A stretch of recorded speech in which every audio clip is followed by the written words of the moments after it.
Hi, welcome to Midnight Whisper Stories, where every night hides a new nightmare. I am the creator behind this channel, and every story he is written, designed, and edited by me.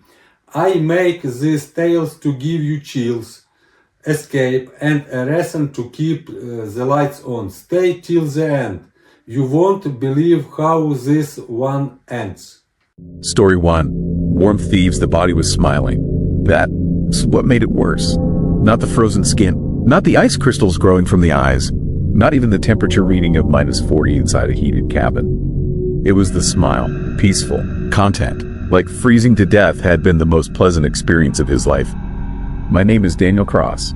I am a wildlife researcher working in the Brooks Range of northern Alaska.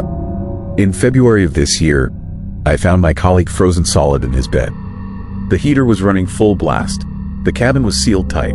Outside temperature was -20. Inside should have been 70 degrees. But Tom, his body registered -40. Colder inside than outside, like something had extracted every molecule of heat from his flesh and left behind a sculpture of ice wearing his face. The smile haunted me, still haunts me, because they've seen it before. In photographs, in reports, in the old stories the Inuit elders tell when they read drunk enough to forget white people aren't supposed to hear. The smile of someone who met the ice-wraiths. The warmth thieves, the things that walk through walls and steal the heat from your body while you sleep. And you done to fight, done to scream, done to struggle. Because they take the pain too, take the fear, take everything except the smile. That they leave, a calling card, a signature, a warning that they were here and they were still hungry. I'd been working in the Brooks Range for 3 years, studying caribou migration patterns, living in remote research stations, spending months in isolation with only 1 or 2 other scientists for company. The work was hard but rewarding. The landscape was brutal but beautiful. And the cold was just a fact, something you dressed for, prepared for, respected but didn't to fear. Until Tom died, until I understood cold could be something else, something active, something that hunted. The authorities called it hypothermia. Equipment failure. Said the heater must have malfunctioned. Said Tom must have been sick, weakened, susceptible. They ignored the temperature readings, ignored the ice crystals growing inside his body, ignored the fact that his smile muscles were frozen in a position human faces done to naturally hold. They wanted simple answers, natural explanations, accidents they could file and forget. But I couldn't stop thinking about the stories. The legends the Inuit elders told about the Kalapiluit, the ice-wraiths, creatures made of living ice that inhabited the far north before humans arrived.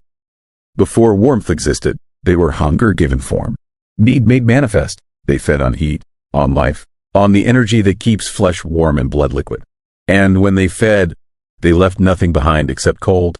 Absolute cold, impossible cold, cold that violated thermodynamics because it wasn't temperature.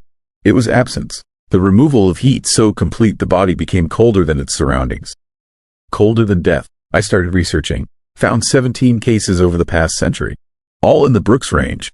All in winter. All alone in sealed heated spaces. All frozen solid despite running heaters. All wearing that same peaceful smile. The official reports call them accidents. Anomalies. Unexplained but not unexplainable. Just waiting for better science. Better understanding. Better equipment to measure what had happened. But the Inuit knew, had always known. The ice-wraiths were real, were patient, were waiting in the deep cold for opportunities, for isolated humans, for people far from help, far from fire, far from the communal warmth that kept the wraiths at bay.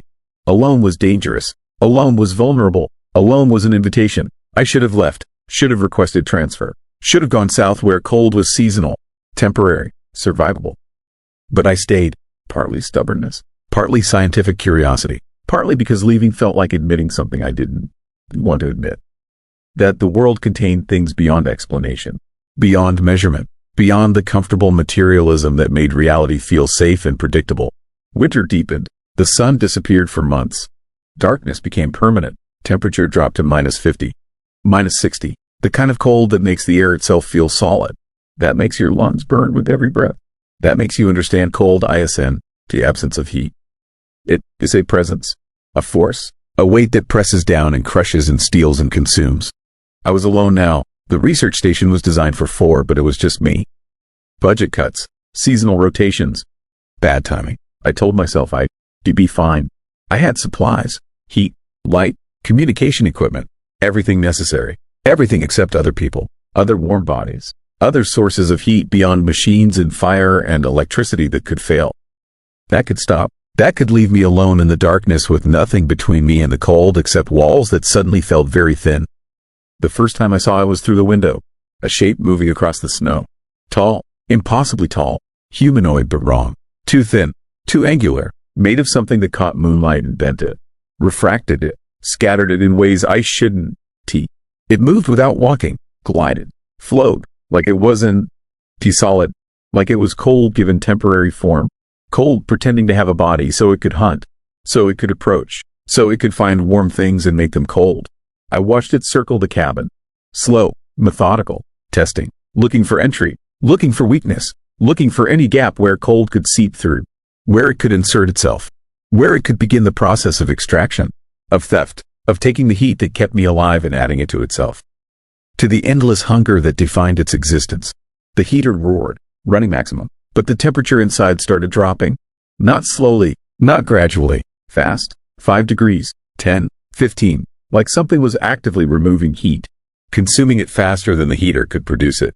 I piled on clothes, started the backup heater, lit the emergency stove, created every heat source I could. But the temperature kept falling. 30 degrees, 20, 10, my breath came out in thick clouds. Ice formed on the inside of the windows. Frost spread across the walls in patterns that looked like reaching fingers, like grasping hands, like something on the other side trying to push through. Then I felt it, a presence, not physical, not solid, but there, in the cabin, in the room, in the air around me. Cold that moved, cold that had intention, cold that circled me like a predator evaluating prey. I could see my breath, could see the frost spreading, could see the temperature gauge dropping below zero even though both heaters were screaming. Even though the stove was blazing, even though I was generating heat, it was being stolen, extracted, pulled away faster than I could produce it. My fingers went numb. At my toes, the cold was working inward. Methodical, patient, taking extremities first, moving toward the core, toward the heart, toward the furnace that kept blood moving and thoughts flowing and life persisting. And with the cold came something else, a feeling, peace, contentment, the certainty that this was right, natural, good. That giving my heat was generous. That becoming cold was beautiful. That smiling while I froze was the appropriate response to something so pure, so ancient, so perfectly itself. I understood then, the smile wasn't forced. The victims weren't frozen in terror or pain.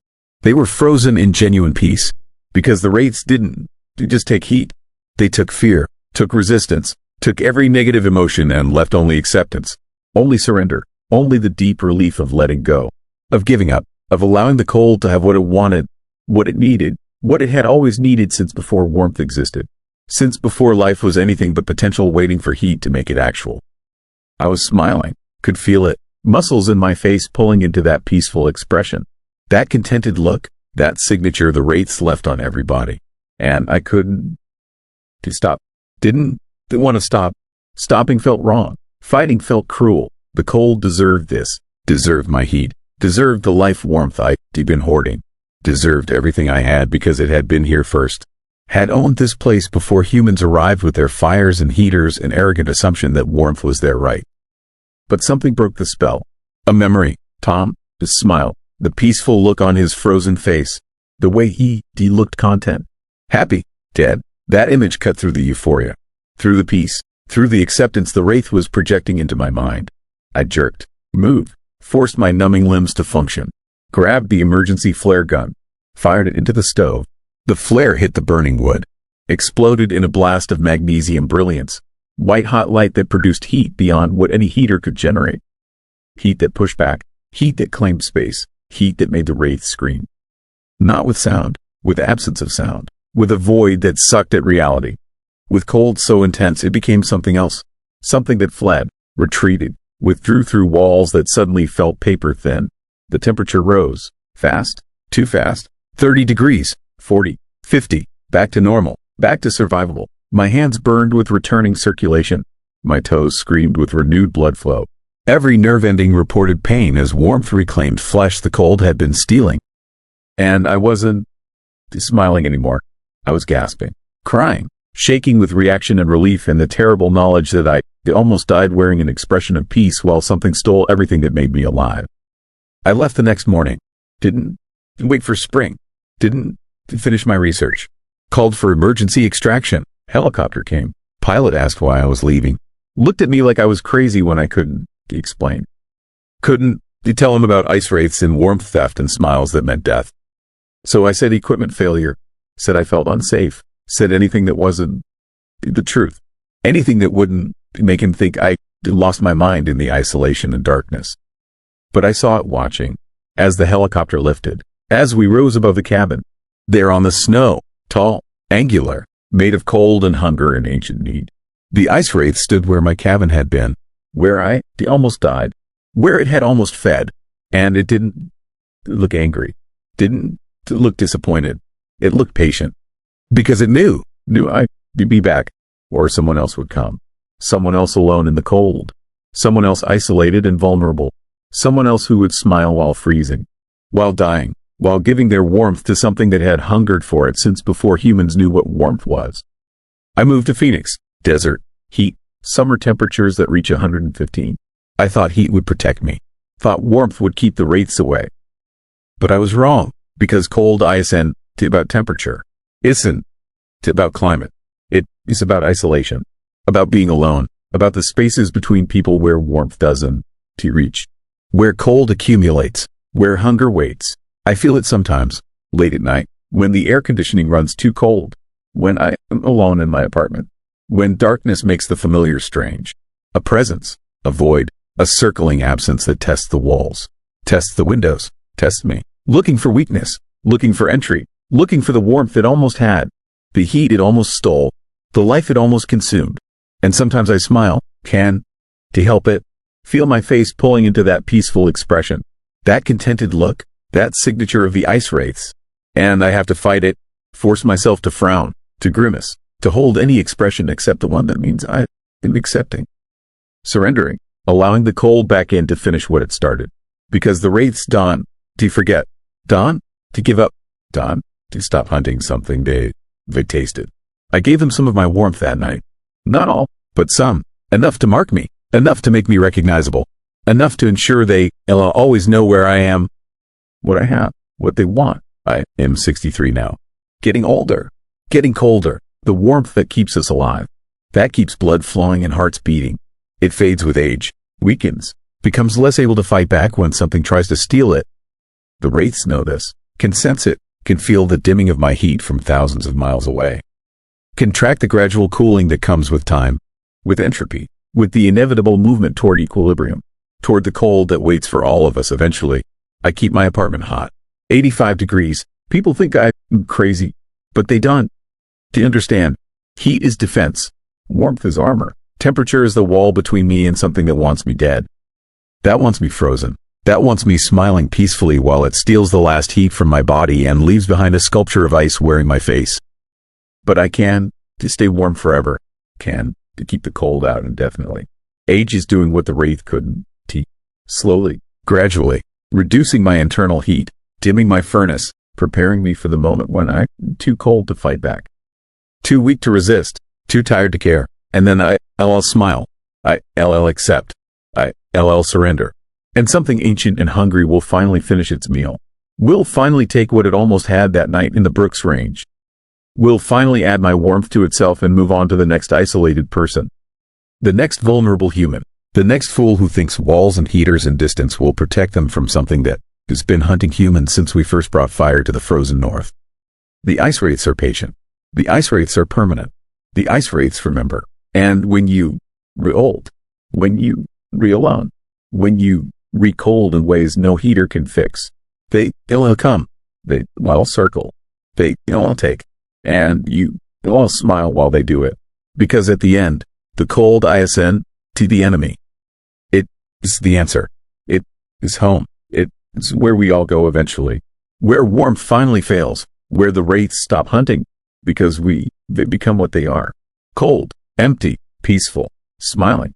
Story 2. Street that remembers I stepped through falling snow in Fairbanks on December 14th, 1977. And when I looked up, The street had changed to 1915, complete with horse-drawn carriages and gas lamps flickering through the blizzard. And when I returned to my own time 3 hours later, I was holding a newspaper from 62 years in the past that should not exist. That newspaper is locked in a safety deposit box now, because every word printed on those pages has been coming true in my present. One headline at a time, and the final page predicts something terrible happening in Fairbanks this winter. Something I may have already set in motion by crossing through time. My name is Owen Parker. I am 71 years old. Back in 1977, I was a graduate student at the University of Alaska Fairbanks. 25 years old, studying geology, living in a small apartment near campus. I was nobody special, just another student trying to finish my thesis and get out into the real world. But on one night in December, I became something else. I became a person who had been somewhere I should not have been. Sometime I should not have been. And I brought something back with me that has haunted me ever since. The blizzard hit Fairbanks hard that night. Wind gusting for 50 miles per hour. Temperature at 30 below. Visibility near zero. The university closed early. Everyone was told to go home and stay inside. I left the library around 8 in the evening. My apartment was only 6 blocks away. An easy walk on a normal night. But in a blizzard, 6 blocks might as well be 6 miles. I bundled up, heavy parka, insulated boots, face mask, gloves. I stepped outside into a wall of white. The wind hit me like a physical force. Snow stunned my exposed skin. I could barely see 10 feet ahead. But I knew the route. I had walked it hundreds of times. I just had to follow the street. Keep the buildings on my right. Count the blocks. I would be home in 15 minutes. I made it 3 blocks before I got disoriented. The snow was too thick. The wind too strong. I lost track of the buildings. Lost my sense of direction. I stopped to get my bearings. Looked around for landmarks. And that is when I noticed something wrong. The street looked different. The buildings were wrong. Not modern structures. Older, wood-frame construction. Victorian architecture. And the streetlights were different too. Not electric. Gas lamps. Flickering orange in the storm. I thought I had taken a wrong turn. Ended up in some older part of town I did not recognize. But that did not make sense. I knew Fairbanks. I had been here for 3 years. There was no Victorian district. No preserved historical buildings in this area. Everything was modern, built in the 50s and 60s after the war. So where was I? I walked forward, trying to find something familiar. The snow was falling, but it felt different. Lighter somehow. The temperature felt warmer. Maybe only 20 below instead of 30. And then I saw it. A horse-drawn carriage. Moving down the street. A team of 2 horses pulling a covered wagon. A driver sitting up front bundled in furs. The horses snorted steam into the cold air. Their hooves crunched through the snow. The carriage passed within 20 feet of me. The driver looked in my direction. His eyes widened. He pulled the reins, stopped the horses, stared at me like I was a ghost. I looked down at myself. At my modern parka. My nylon snow pants. My rubber-soled boots. I looked nothing like someone from this time. Because I was not from this time. Somehow, I had crossed over. Slipped through. The blizzard had done something. Created some kind of opening. And I had walked through it. Into the past. Into 1915 Fairbanks. A time when gold rush fever still gripped Alaska. When the city was young. When electricity was rare and horses were common. The driver whipped his reins and moved on quickly. Afraid. I did not blame him. I would be afraid too if I saw someone dressed like I was. Someone who looked wrong. Out of place. I walked down the street. Looking for some way back. Some door or threshold I could cross to return to my own time. But everything around me was solid. Real. This was not a vision. Not a hallucination. I was physically here. In the past. I passed storefronts. A general store. A saloon. A telegraph office. All open despite the late hour. People moved through the snow. Men in heavy coats and fur hats. Women in long dresses and shawls. They avoided looking at me directly, but I could see them staring from the corners of their eyes. Whispering to each other. I was an anomaly. A thing that did not belong. I found a newsstand on the corner. A wooden structure with a slanted roof. Newspapers hung from clips, protected from the snow by an overhang. I grabbed one. The masthead read, The Fairbanks Daily News Miner. The date was December 14th, 1915. Exactly 62 years before my time. I was holding proof, physical evidence that I had crossed through time. I folded the newspaper and tucked it inside my parka. Then I heard a sound. A humming. Low frequency, like electricity through power lines. But there were no power lines in 1915 Fairbanks. Not yet. The sound was coming from the direction I had come from. Back toward the university, or where the university would be in my time. I followed the sound. Walking back through the snow, the humming got louder, more intense. My teeth vibrated. My bones ached. And then I saw it, a distortion in the air, a shimmer, like heat waves rising from pavement. But this was cold air. This should not be possible. I walked toward the distortion. The humming became deafening. The air pressure changed. My ears popped. And then I stepped through. The world lurched, colors inverted, sound cut out. I felt like I was being pulled through a narrow tube, compressed, stretched, torn apart and reassembled. And then I was standing on the same street, but it was different, modern, electric streetlights, paved road, contemporary buildings, my time. I was back. I checked my watch. 3 hours had passed, but it felt like minutes. Time moved differently in the past, or maybe time did not move at all. Maybe I had existed simultaneously in both periods for those 3 hours. I did not know. I still do not know. But I was back, and I was holding the newspaper. The proof, the evidence that what happened was real. I went home, dried off, examined the newspaper. The paper was old, yellowed, but not degraded. It looked like it had been printed yesterday and aged 62 years overnight. The ink was clear, the articles readable, and as I read through them, I felt a chill that had nothing to do with the cold outside. Because the newspaper contained predictions.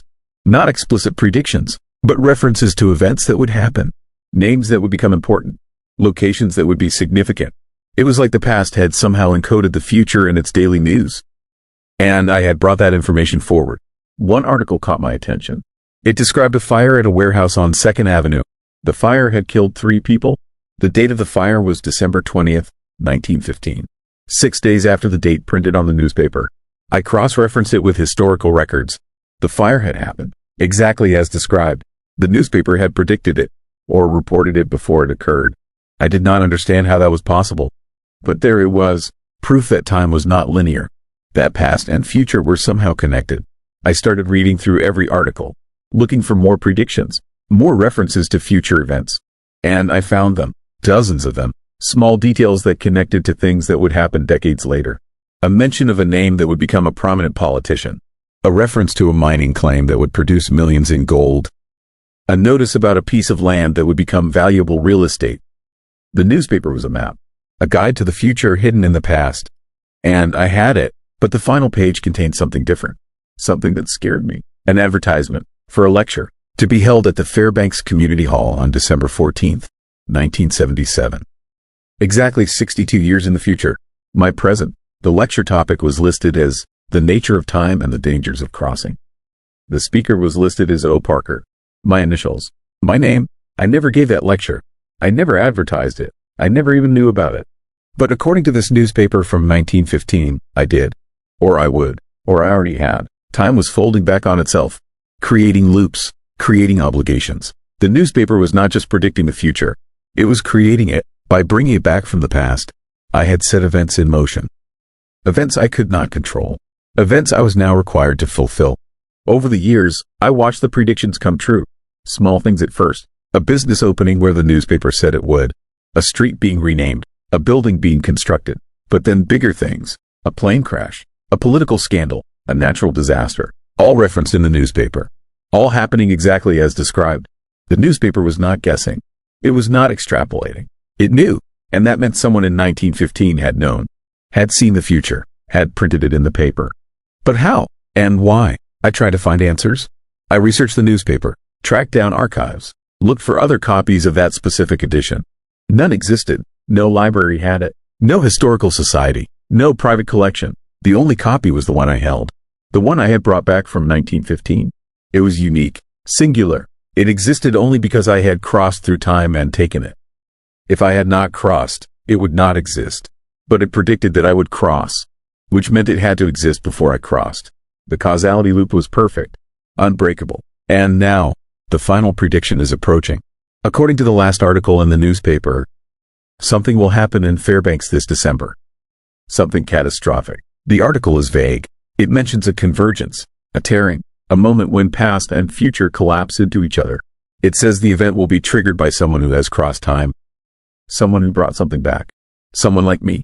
And it says the only way to prevent it is to return what was taken. To go back. To give the newspaper back to 1915. To close the loop. But I do not know if I can. The blizzard conditions that created the time slip in 1977 were unique. Once-in-a-lifetime weather. I have been waiting for similar conditions, for another chance to cross. And this year, meteorologists are predicting a massive storm, the biggest in decades, hitting Fairbanks in mid-December. The same time as before, the same conditions. If I am right, the threshold will open again, and I will have my chance. But I am 71 now, not 25. I do not know if I can survive the crossing. Do not know if I can walk through that storm. Do not know if I can make it back. But I have to try. Because if I do not, if the newspaper, as final prediction comes true, then time itself will fracture. The past and future will merge. And Fairbanks will become a place where all moments exist simultaneously. A city trapped in temporal chaos. And it will be my fault. Because I took something I should not have taken. Because I crossed a threshold I should not have crossed. Because I thought I could bring the past into the present without consequences. I was wrong, and now I have to fix it. Before December 14th. Before the convergence. Before time runs out. Story 3. Thing that walked behind me. I need you to understand something about shadows in Alaska. They do not behave the way they should. It was November 2023. I was hunting caribou in the Brooks Range, about 200 miles north of Fairbanks. Solo hunt. I had done it a dozen times before. 48 years old, experienced, careful. The kind of guy who checks his gear 3 times and always tells someone exactly where he will be. My wife knew my coordinates. My satellite beacon was charged and tested. None of that mattered. The temperature was -30 when I first noticed the shadow. I was gutting a caribou I had taken down that morning, my hands working inside the steaming cavity, when the air changed. You know that feeling when someone walks up behind you? That primitive awareness that you are not alone? I felt that, strong enough that I turned around, knife in hand, expecting to see another hunter or maybe a wolf. Nothing, just white landscape and scattered black spruce stretching to the horizon. My sled was 20 feet away, my rifle leaning against it. The sky was that deep purple blue you only see in Arctic twilight. But my shadow was wrong. I was facing north. The weak sun was behind me to the south. My shadow should have been stretching out in front of me, long and distorted in the low light. Instead, there were 2 shadows. Mine, where it should be, and another one, slightly to my left, same general shape as mine but taller, thinner. The angles were not quite human. I looked up, checked for trees, rocks, anything that could cast that second shadow.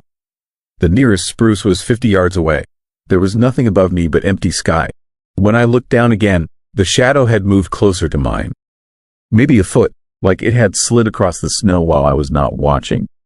The hair on my neck went up. I stepped to the right. My shadow moved with me, like it should. The other shadow stayed where it was for a moment, then flowed across the snow to match my new position. Not fast, deliberate, like it was deciding where to go. I finished gutting the caribou in record time, loaded the meat onto my sled. The whole time, I kept checking that shadow. It stayed near mine, sometimes overlapping, sometimes separate, but always present, always watching, if a shadow could watch. The temperature dropped to -40 as I started back to my camp. 3 miles through broken terrain and sparse forest. The sun was setting, which should have eliminated the shadows entirely. Twilight in November does not provide enough light for clear shadow formation. But the shadow remained. It grew darker as the sun disappeared. Sharper, while everything else faded into blue-gray dusk, that shadow became blacker. Like someone had cut a hole in the landscape. A space where light could not exist. I reached camp just as full darkness hit, set up my tent with shaking hands that had nothing to do with the cold. Got my stove going, made coffee I could not taste.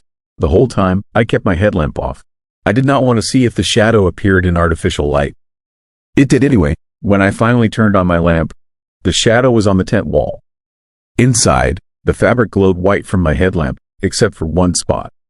A dark silhouette shaped like a person but too tall for the tent. Too thin. It stood perfectly still while my own shadow moved as I shifted position. I turned off the headlamp, sat in darkness for 3 hours, listening to the wind and the creaking ice. The rational part of my brain said it was fatigue, oxygen deprivation, some trick of light and cold. But the older part, the part that remembers when humans were prey, knew better. I called my wife on the satellite phone, told her I was fine, coming home a day early. She asked why. I lied, said the weather was turning. She knew something was wrong. 20 years of marriage teaches you to hear lies, but she did not push. I should have left that night, packed in darkness and hiked out by moonlight. But I convinced myself I was being irrational. That morning would bring clarity, that I just needed sleep. I woke up at 2 in the morning because I could not breathe. The air in my tent had changed. It was cold, not just winter cold, something else. The kind of cold that has weight, that presses against your lungs and makes your teeth ache. I could see my breath, thick and white, but the moisture was not falling as snow. It was freezing in midair, tiny crystals of ice forming from nothing and drifting down like glitter. My sleeping bag crackled when I moved. The fabric was stiff. Frost covered the inside of the tent, except for one area, a patch of tent wall that was completely clear, shaped like a person standing close. The shadow. I fumbled for my headlamp. The beam caught something I wish I had never seen. The moisture in the air around the shadow was flash freezing. Not gradually, instantly. Water vapor becoming ice the moment it entered that space. The shadow was colder than the air around it, colder than -40, cold enough to freeze water that had not even condensed yet. I watched a drop of condensation form on the tent ceiling. It fell toward the shadow. The moment it entered that dark silhouette, it became a perfect sphere of ice. I heard it hit the tent floor with a tiny crystalline sound. I left everything, sleeping bag, stove, most of my gear, grabbed my rifle and satellite beacon and ran. The moon was bright enough to see by. I made it maybe a quarter mile before I realized the shadow was following me. It was not attached to me anymore. It moved independently across the snow, gliding, keeping pace about 20 feet behind. When I stopped, it stopped. When I ran, it flowed after me like spilled ink. I tried shooting it. 5 rounds from my rifle. The bullets passed through and hit snow on the other side. The shadow did not react, did not slow. The holes I made in it filled back in like water closing over a stone. I ran for 6 miles. My lungs burned. My legs went numb. The shadow never tired, never fell behind, and the air around it got colder. I could feel it at my back, a presence that sucked heat from everything nearby. When I finally collapsed, certain I was going to die, I saw the tree line, a thick stand of black spruce about 100 yards ahead. I actually crawled through the snow, rifle abandoned, beacon clutched in one hand. The moment I entered the trees, the shadow stopped. It stood at the edge of the forest like it had hit an invisible wall. I could see it clearly in the moonlight. Tall, impossibly thin, shaped almost like a person but not quite. The proportions were wrong in ways I could not articulate. Too many joints, limbs that bent in directions that made my eyes hurt. I realized it was not a shadow at all. It was something else, something that looked like a shadow because that was the only way my brain could process it. The absence of light given form and purpose. It waited there for hours. I huddled against a spruce trunk, hypothermic and hallucinating, watching it. Twice I passed out. Both times I woke to find it in the same position, patient, like it had all the time in the world. When dawn came, it faded. Not quickly, gradually, like smoke dissipating. By the time the sun cleared the horizon, it was gone. I activated my beacon. Search and rescue found me 8 hours later. Severe frostbite in 3 toes. Mild hypothermia. Malnutrition. They asked what happened to my gear. Why I had abandoned a perfectly good camp and rifle. I told them I got disoriented. Panicked. They accepted that explanation. Wrote it up as hunter error. But one of the rescuers, an old guy named Frank with 40 years in the bush, pulled me aside before they loaded me onto the helicopter. He asked if I had seen anything strange. Anything I could not explain. When I hesitated, he told me about his grandfather, Athabaskan, from a village near the Yukon River. His grandfather used to tell stories about something the old people called the cold walker, a spirit or creature or force that moved across the land during winter.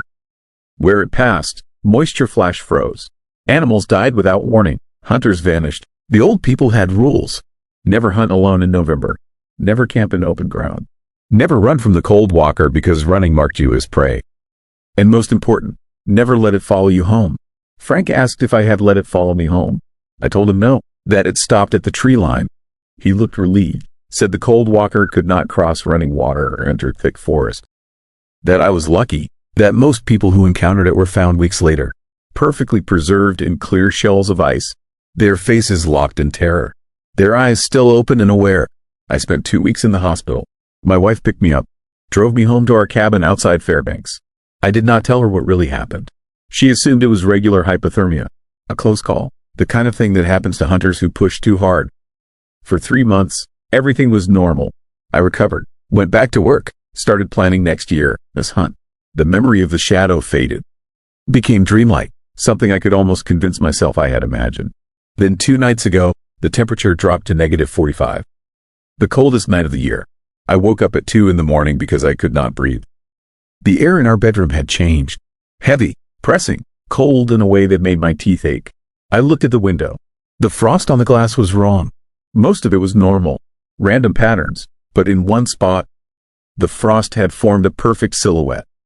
Tall, thin, too many joints. My wife was still asleep. I checked the moisture in the air near the window.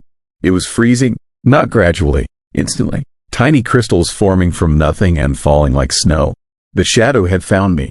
It had taken 3 months, but it crossed whatever boundary had stopped it before. Maybe because I came home. Maybe because winter deepened. Maybe because I was always marked from the moment I saw it, and it was just deciding when to finish what it started. I am writing this in my truck, driving south. My wife is still at the cabin. I called her, told her to leave, go to her sister, in Anchorage. She asked why. I could not explain. How do you tell someone that a shadow colder than winter itself has marked you? That you brought it home? That it is patient and inevitable and coming? The temperature is dropping. -50 now. My breath is freezing on the windshield faster than the defroster can clear it. I can see the shadow in my rearview mirror, not following my truck, just there, in the backseat, patient, waiting. My hands are getting numb. Not from cold, from something else. The feeling is spreading up my arms, into my chest. I think I know what comes next. I think I know how they found those hunters. Perfectly preserved, faces locked in terror, still aware inside their ice tombs. If you are ever hunting in Alaska, and you see a shadow that does not match the light, do not investigate. Do not run, and whatever you do, do not let it follow you. Because some things in the Arctic are older than cold, older than ice, and they do not forget. The moisture on my lips just turned to ice. I think my time is up. Story 4. Call from nowhere. The Coast Guard station in Kodiak received a Mayday transmission at 3:42 in the morning on February 8, 2005. From a fishing vessel that had been rotting at the dock for 7 years with no engine, no power, and no crew. And the voice screaming through the static belonged to Captain James Ridley, who had been dead since 1998. I was the radio operator who took that call, and what I heard in those final 30 seconds before the transmission cut out has kept me awake every night since, because the lights Captain Ridley described under the ice are still there, and they are getting brighter. My name is Thomas Kellerman. I am 59 years old. I worked as a Coast Guard radio operator in Kodiak, Alaska for 18 years before I took medical retirement in 2006. Post-traumatic stress. That is what the doctors called it. But they did not understand. They thought it was cumulative. Years of listening to distress calls. People drowning. Ships sinking. Fishermen dying in the Bering Sea. They thought it wore me down gradually. They were wrong. It was one call, one transmission, one impossible voice screaming about something beneath the ice. And once you hear something like that, once you know it is real, you cannot unhear it. You cannot unknow it. It stays with you forever. The Arctic Dawn was a commercial fishing vessel, 72 feet long, built in 1976. She had worked the Alaskan waters for over 20 years. Good boat, solid crew. Captain James Ridley ran her from 82 until 98. Then in March of 98, the Arctic Dawn went out for king crab season and came back empty. No catch, no crew, no captain, just the boat, drifting 30 miles off the coast. The Coast Guard found her, boarded her, searched every compartment. No one aboard. No signs of struggle. No blood. No damage. Just an empty vessel with her engines still running and her nets still deployed. 7 men vanished, including Captain Ridley. The investigation went on for months.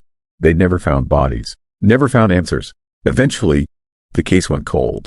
The Arctic Dawn was towed back to Kodiak and left at the dock. No one wanted to buy her. No one wanted to crew her. She just sat there, rotting, forgotten. By 2005, the Arctic Dawn was a wreck. Her hull was rusted. Her wheelhouse was falling apart. Her engine had been stripped for parts. She was barely afloat, just a ghost ship waiting to sink. There was no way she could transmit anything. Her radio had been removed years ago. Her electrical systems were dead. She was a hulk, nothing more. But at 3:42 on the morning of February 8th, my radio lit up with a Mayday call from her registry number. The transmission was weak, buried in static. But the voice was clear enough. Male, middle-aged, panicked. The voice identified himself as Captain James Ridley of the fishing vessel Arctic Dawn. He said they were in trouble. Said something was under the ice. Something with lights. He said the lights were rising. Coming closer. He said the hull was buckling. He screamed for help, coordinates, assistance, anything. Then there was a sound. Loud, metallic, like steel being torn apart. Then silence, dead air. The transmission ended. I sat there for maybe 10 seconds, stunned, trying to process what I had heard. Captain Ridley had been declared dead 7 years ago. The Arctic Dawn was at the dock, unmanned, powerless. This should not be possible. But I had the recording. I had the transmission. I had heard it. So I did what protocol demanded. I called it in. Dispatch sent a team to check the Arctic Dawn. They arrived within 20 minutes. The boat was exactly as it had been.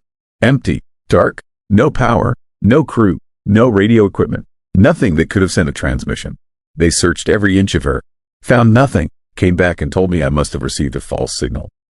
Interference. Someone playing a prank.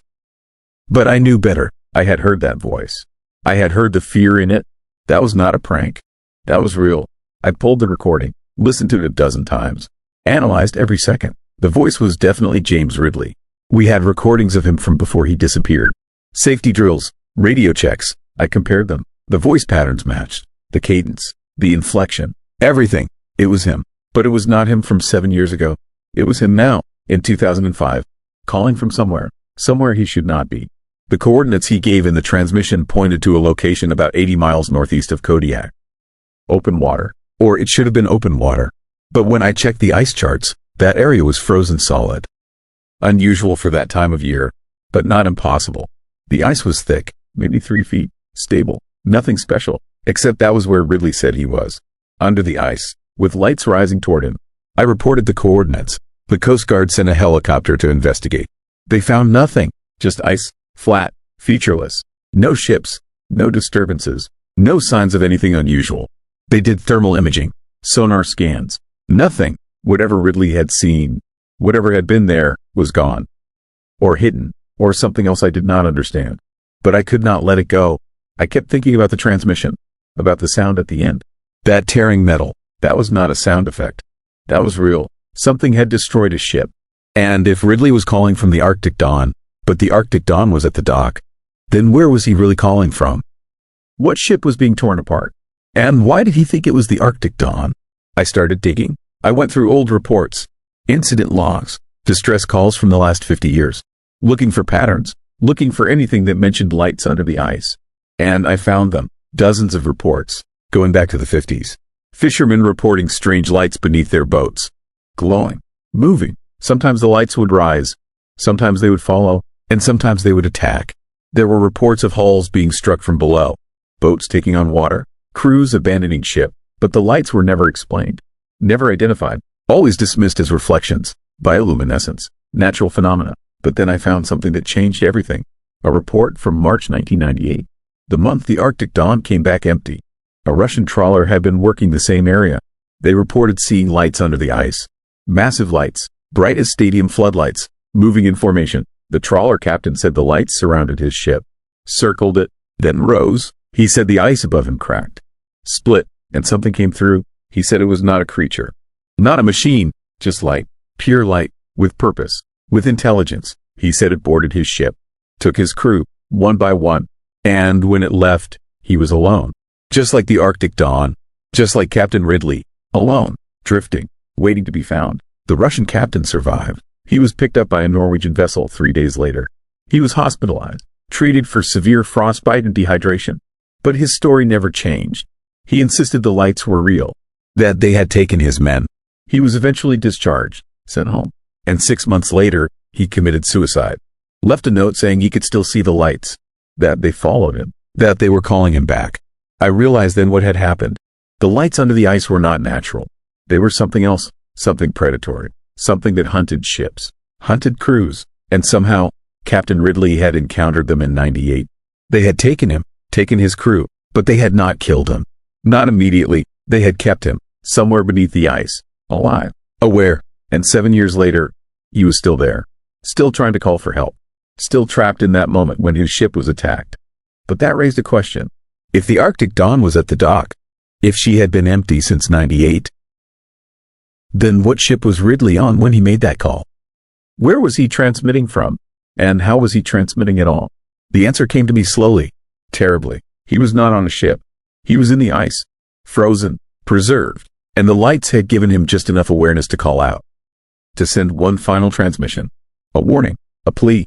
Before they took him completely, I went back to the coordinates, studied them, calculated drift patterns, ice movement. And I realized something. The location Ridley had given was moving, slowly, following ocean currents, moving south, toward Kodiak, toward the harbor, toward the Arctic dawn. The lights were bringing him home, or bringing something home. And when it arrived, when it reached the dock, something would happen. Something terrible. I tried to warn people, tried to explain what I had found, but no one believed me. They said I was stressed, overworked, imagining connections that did not exist. They put me on medical leave, sent me to counselors, prescribed medication, told me to rest, to forget, but I could not forget. Because I knew the lights were coming, and Captain Ridley was with them. 3 months later, in May of 2005, the ice shelf broke. A massive calving event, thousands of tons of ice sliding into the ocean.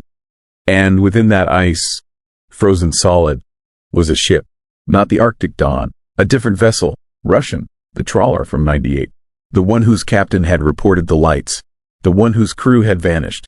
It was there, preserved, intact, and inside the wheelhouse, frozen at the radio, was Captain James Ridley. His hand still on the microphone, his mouth open in a final scream. He had been there the whole time, not on his own ship, on the Russian trawler, trapped in ice, broadcasting from a vessel that had been submerged for 7 years. They brought the trawler to Kodiak, thawed it, investigated, but they could not explain Ridley, could not explain how he got there, could not explain the transmission. The official report said it was impossible, that I had misheard, that the transmission had come from somewhere else. But I know what I heard, and I know what happened. The lights took Ridley in '98, kept him alive, kept him conscious, and for 7 years, he drifted beneath the ice, frozen, aware, until that one moment when they let him transmit. One final call, one final warning, before they took him forever. And the lights are still there, still beneath the ice, still hunting. I see the reports. New sightings, new disappearances, new transmissions from ships that should not be transmitting. And I know it will happen again. The lights will rise. They will take another crew, another captain, and years from now, someone will receive a call, a voice from the past, screaming about lights under the ice. And they will not believe it, just like no one believed me, until it is too late, until they are the ones frozen beneath the surface, still alive, still aware, still calling for help that will never come. Story 5. 4th Avenue Reel. I watched myself die on a film reel from 1953, 70 years before I was born. My name is Derek Walsh. I am a restoration specialist for the Alaska Film Archives in Anchorage.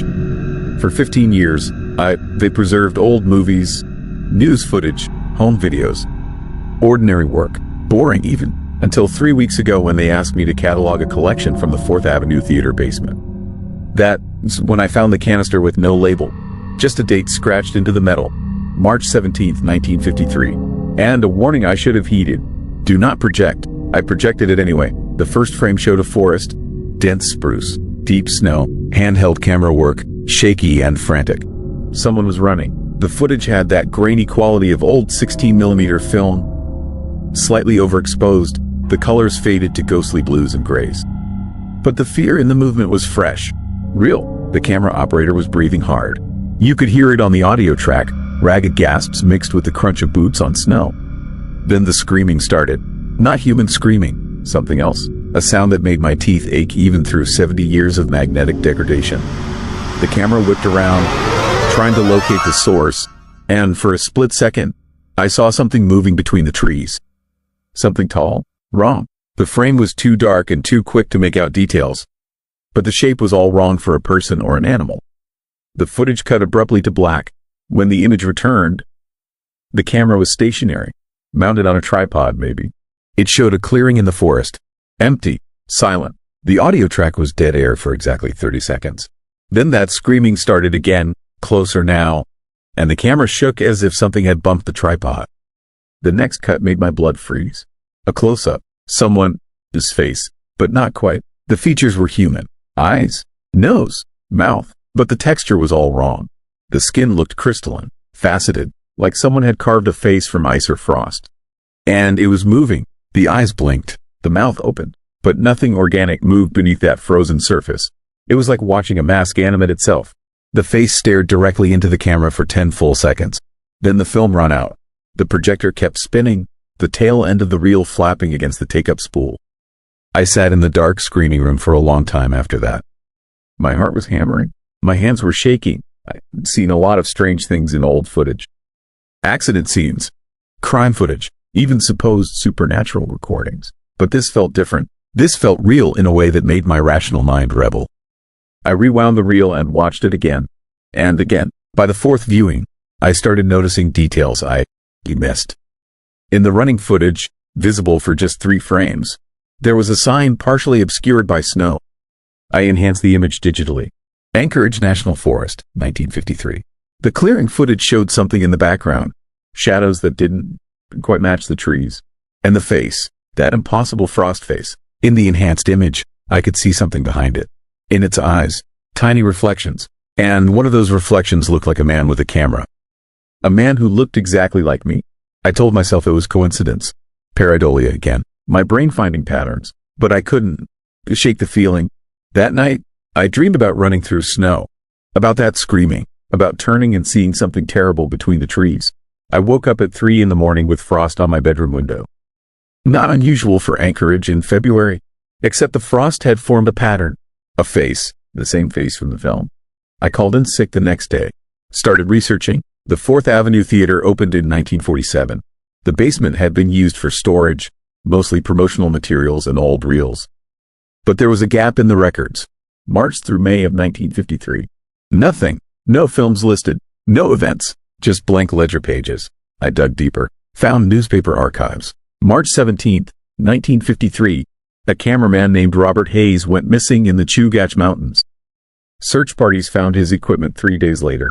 Camera smashed. Film exposed. No body. Case went cold. But I had his film. The one marked "Do Not Project." The one they must have recovered and hidden in the theater basement. The one that showed what really happened to him. I went back to the archives after hours. Needed to see the film again. Needed to understand. The canister was where I left it in the climate-controlled vault. But when I opened it, the film had changed. New frames had appeared. Impossible. But there they were. Footage that hadn't been there before. It showed the interior of my apartment. My bedroom. Me sleeping. The timestamp in the corner read yesterday. This date. The film was recording the present. I ran the reel through the projector with my phone camera recording the screen. I needed proof. Needed documentation. The forest footage played the same. The clearing. The frost face. But then new footage. Me in the archives. Me holding the canister. Me watching the screen. And finally, footage that hadn't happened yet. Me driving. At night. Heading north out of Anchorage toward the mountains. Toward the forest. The footage showed me parking on a snow-covered forest road. Getting out. Walking into the trees. The camera angle shifted. No longer my perspective. Now it was following me. Watching me from behind. I walked deeper into the forest. My breath misting in the cold. I looked terrified. And then I stopped. Turned. Looked directly at the camera. My mouth opened. The screaming started. That same inhuman sound from the original footage. The film cut to the frost face again. But this time I could see more. The face wasn't carved from ice. It was made of ice. Built from thousands of individual frost crystals that had somehow organized themselves into human features. And behind those crystalline eyes, I saw others. Dozens of faces. Hundreds. All trapped. All screaming. All the people who... You seen the film? All the people who... gone into the forest. Robert Hayes. And soon, me. I grabbed the reel and ran. Drove straight to my place. I needed to destroy it. Burn it. Erase whatever curse was embedded in those frames. But when I got home, my apartment door was open. The lights were off, and frost covered everything inside. The walls, the furniture, the floor. In the darkness, I could see shapes moving in the frost. Faces forming and dissolving, and they were all watching me. My phone rang. Unknown number. I answered without thinking. No voice on the other end. Just that sound. That screaming. And beneath it, whispers. Dozens of voices all saying the same thing. Come to the forest. Come home. Join us. I hung up and ran to my car. I didn't know where else to go. Couldn't to go back to the archives. Couldn't to stay home. I just drove north, out of the city, toward the mountains. I told myself I was escaping. But part of me knew the truth. I was following the film, playing out the footage that had already been recorded. I was driving to the forest because the reel showed me driving to the forest. I was trapped in a loop that started 70 years ago when Robert Hayes first pointed his camera at something that should never have been filmed. The forest road appeared exactly where the footage showed it would be. I pulled over, sat there with the engine running, the heater blasting, but the cold was seeping in anyway. Frost was forming on the inside of my windshield, in patterns, in faces, and I could hear it now without the phone. That screaming, coming from the trees, calling me. I got out of the car. I had no choice. The film had already shown this moment, had already recorded it. I was just following the script. I walked into the forest, my boots crunching through snow that was too perfect, too crystalline. The trees were coated in frost that sparkled even in the darkness. And between them, I saw shapes, tall, wrong, made entirely of ice and frost and frozen air given form. They were waiting. They'd been waiting since Robert Hayes. Since before him. Since people first came to Alaska and brought their cameras and their need to record everything. To capture and preserve. The frost spirits had learned from us. Had learned to use our tools. To embed themselves in film and video and digital media.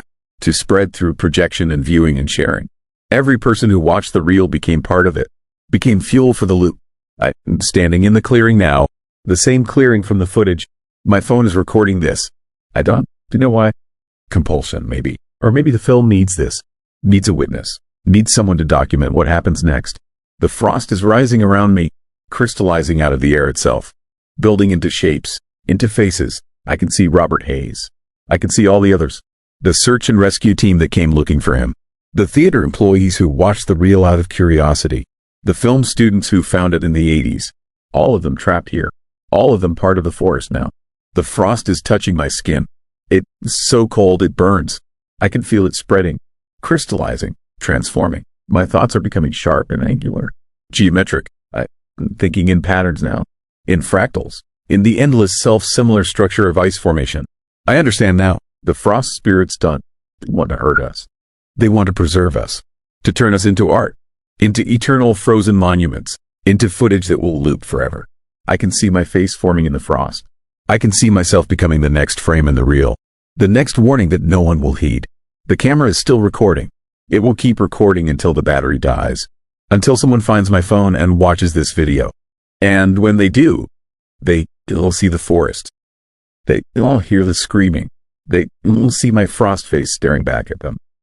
And they'll feel the pull. The need to come north. To come to the forest. To join us. The film is still playing. It never stops playing. Robert Hayes is still running through these trees.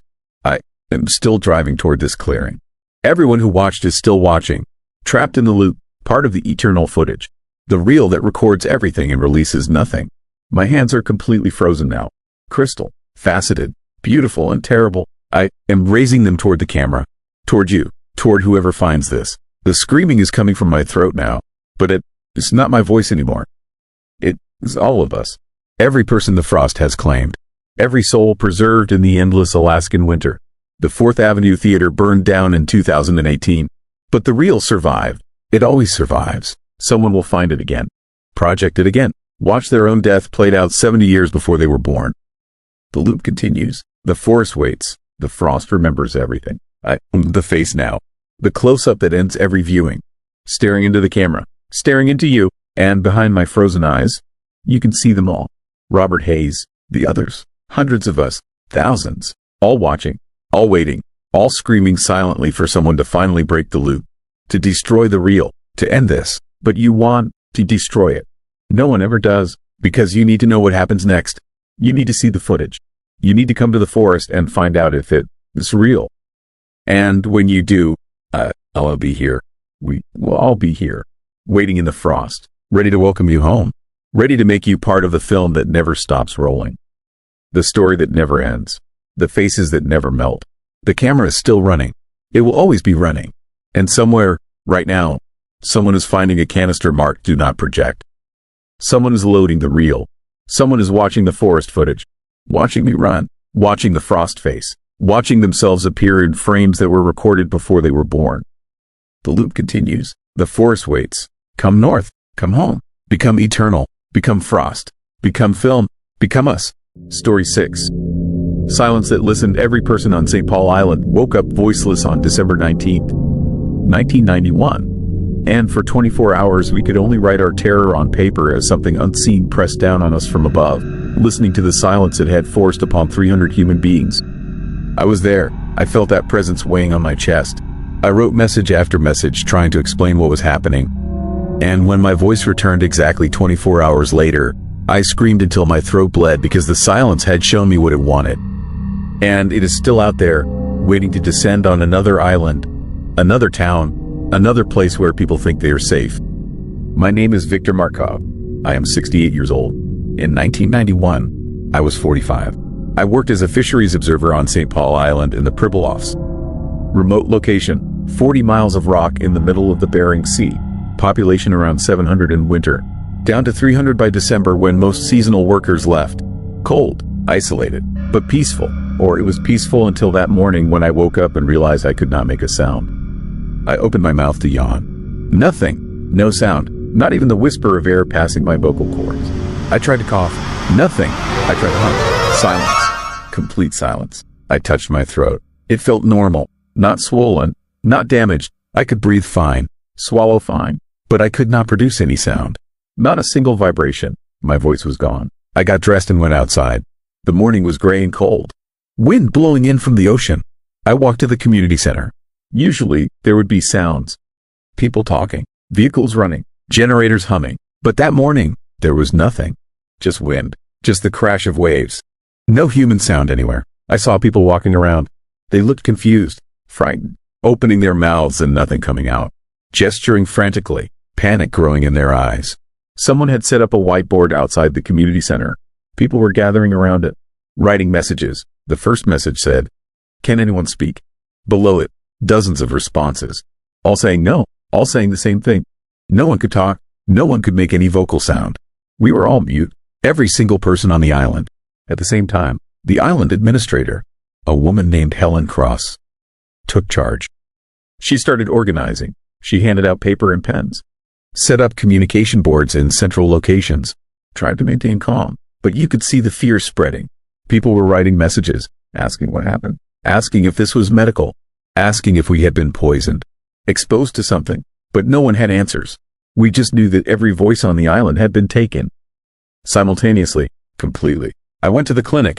The doctor, Paul Chen, was examining people, checking throats, looking for damage, physical causes, but he found nothing. Everyone's vocal cords looked normal, healthy. They should have been able to speak, but they could not. It was as if something had disconnected the mechanism, broken the link between intention and sound.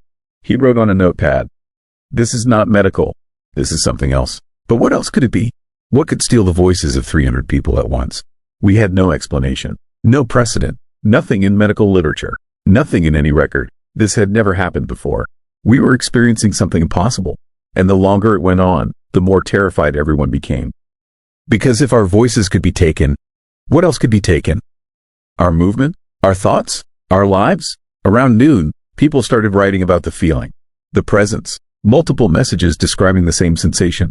A weight, a pressure, like something huge was pressing down on the island from above.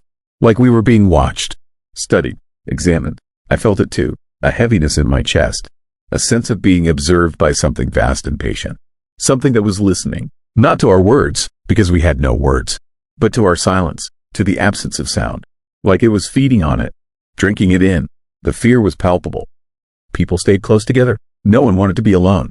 We communicated through frantic notes, short messages, questions no one could answer. Why is this happening? When will it stop? What is watching us? But the worst messages were the ones that described what people felt in the silence.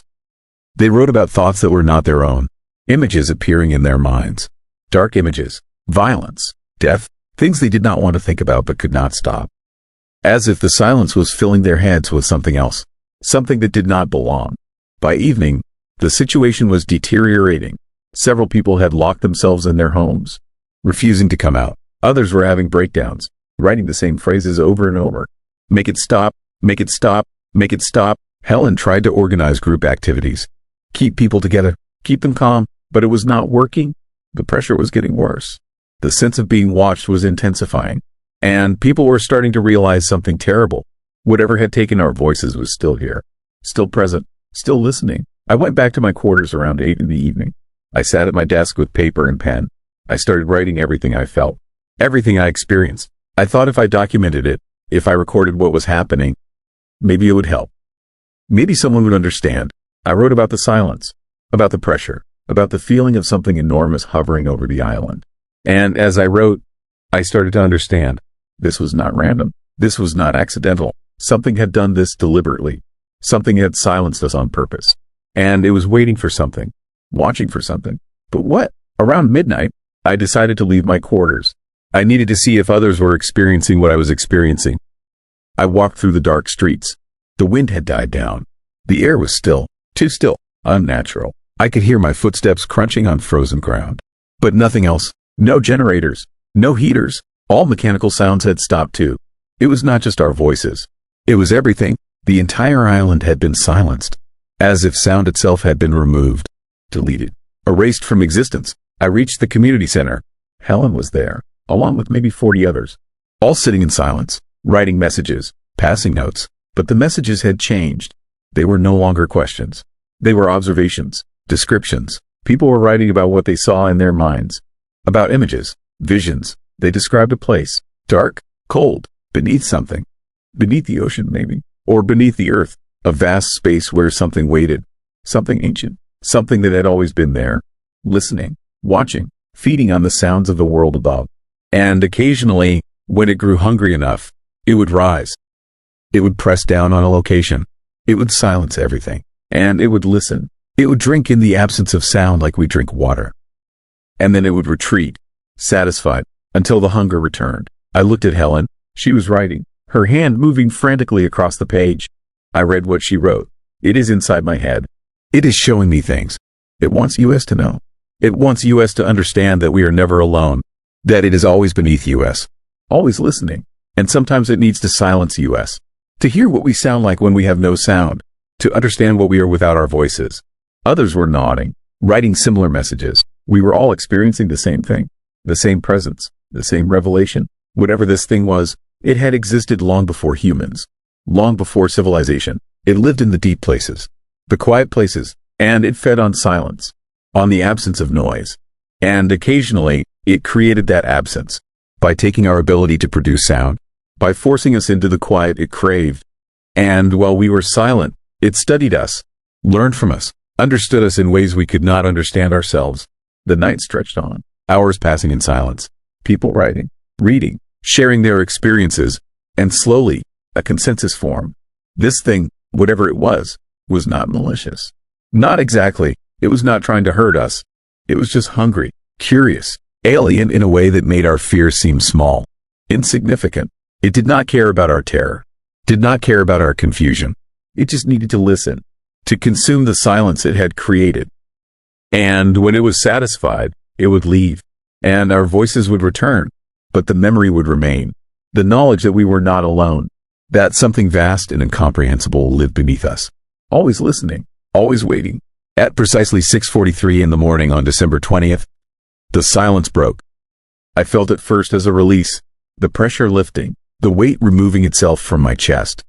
And then I heard it, a voice, someone coughing, then speaking, testing their vocal cords. Others joined in, tentative at first, then louder, people calling out, confirming they could speak again.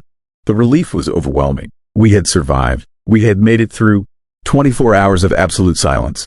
And now it was over, but it was not really over, because we all knew what we had learned. We all carried the knowledge, the understanding that something existed beneath the earth, beneath the ocean, something that listened, something that occasionally needed to create silence, to feed, to study, and it could happen again. Anywhere, anytime, without warning. A town could wake up voiceless. A city could lose all sound. And for 24 hours, that presence would press down, would listen, would study, and then it would retreat, leaving behind people who knew, who understood, who could never forget. I left St. Paul Island 6 months later. Could not stay. The memory was too strong. The feeling too persistent. I moved to Anchorage, then to Seattle, then to Portland, trying to put distance between myself and that place. But it does not matter. Distance is meaningless, because I know the truth. That thing is not limited to one island.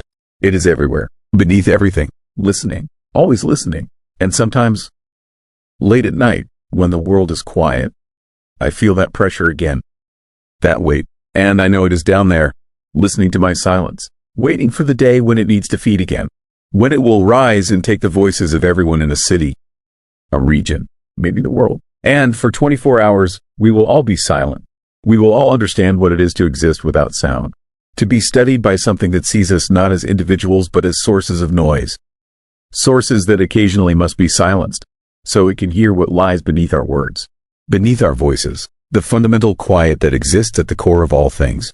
And maybe, just maybe, it will decide that silence is better, that we are better without our voices, and it will never give them back.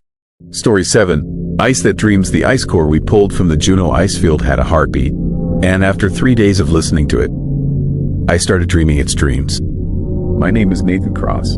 I am a glaciologist, 47 years old, divorced, no kids. I've spent the last 20 years studying ice cores from Alaska to Antarctica, reading Earth, this climate history like a book written in frozen water.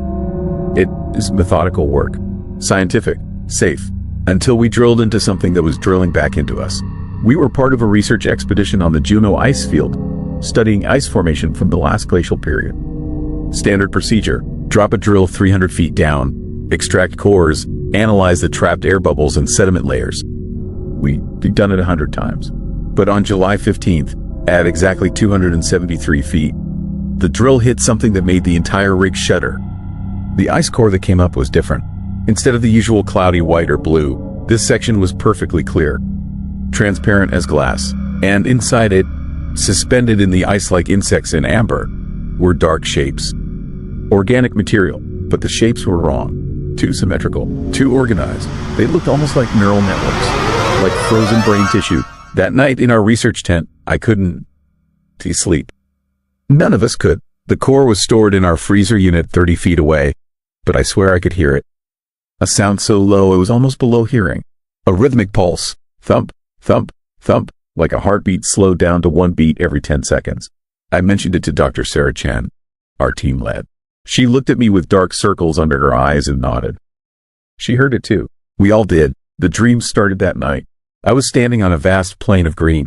Not grass, something else. Ferns, maybe. Giant ferns stretching to the horizon. The air was thick and warm and wet. Steam rose from the ground. In the distance, I saw mountains, but they looked wrong. Sharper, younger, and the sky was a color I'd never seen before. Not quite blue, not quite purple, a shade that doesn't exist anymore. I wasn't alone on that plain. Something massive moved in the fern forests, something that made the ground shake with each step. But I wasn't afraid. I was curious. I wanted to see it, needed to see it. I walked toward the sound, and as I got closer, I realized the ferns weren't plants. They were fingers, enormous fingers made of living tissue, reaching up from the earth itself. The ground wasn't ground. It was skin.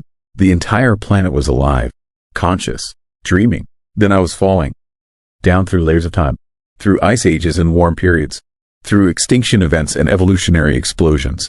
I fell for what felt like hours, watching the living earth freeze and thaw and freeze again. Watching consciousness sink deeper and deeper into the ice with each cycle, preserving itself, waiting. I woke up screaming. So did Sarah, and Marcus, our drill operator, and Jamie, our youngest researcher. We all had the same dream. The exact same dream, down to the smallest detail. The green plain, the purple sky, the fingers of living earth, the fall through time. We compared notes over coffee as the sun rose over the ice field, and the realization settled over us like a weight. The ice core wasn't just ice. It was memory. It was consciousness. And it was sharing itself with us. Sarah wanted to pack it up immediately, send it to the main lab in Anchorage for analysis. But something stopped us. We needed to understand it first. Needed to see more. So we took samples, melted tiny sections under controlled conditions, ran every test we had. The organic material in the ice wasn't from any known species. The DNA was too complex, too organized. It had sequences that looked like coding, like programming, as if something had engineered it. The pulsing got louder that second night. Now it was audible without pressing your ear to anything. A steady thump, thump, thump that echoed through the tent, through our skulls, through our dreams, and the dreams got more intense. This time I saw the ice coming. A wall of white stretching from horizon to horizon, thousands of feet tall, crushing everything in its path. The living earth tried to escape, tried to preserve itself. It gathered all its consciousness, all its memory, all its awareness, and pushed it down into the deepest parts of itself. Into the bedrock, into the water, into the ice that would cover it for millennia. It froze itself deliberately, a conscious being putting itself into suspended animation, waiting for warmth, waiting for thaw, waiting for something intelligent enough to find it and wake it up.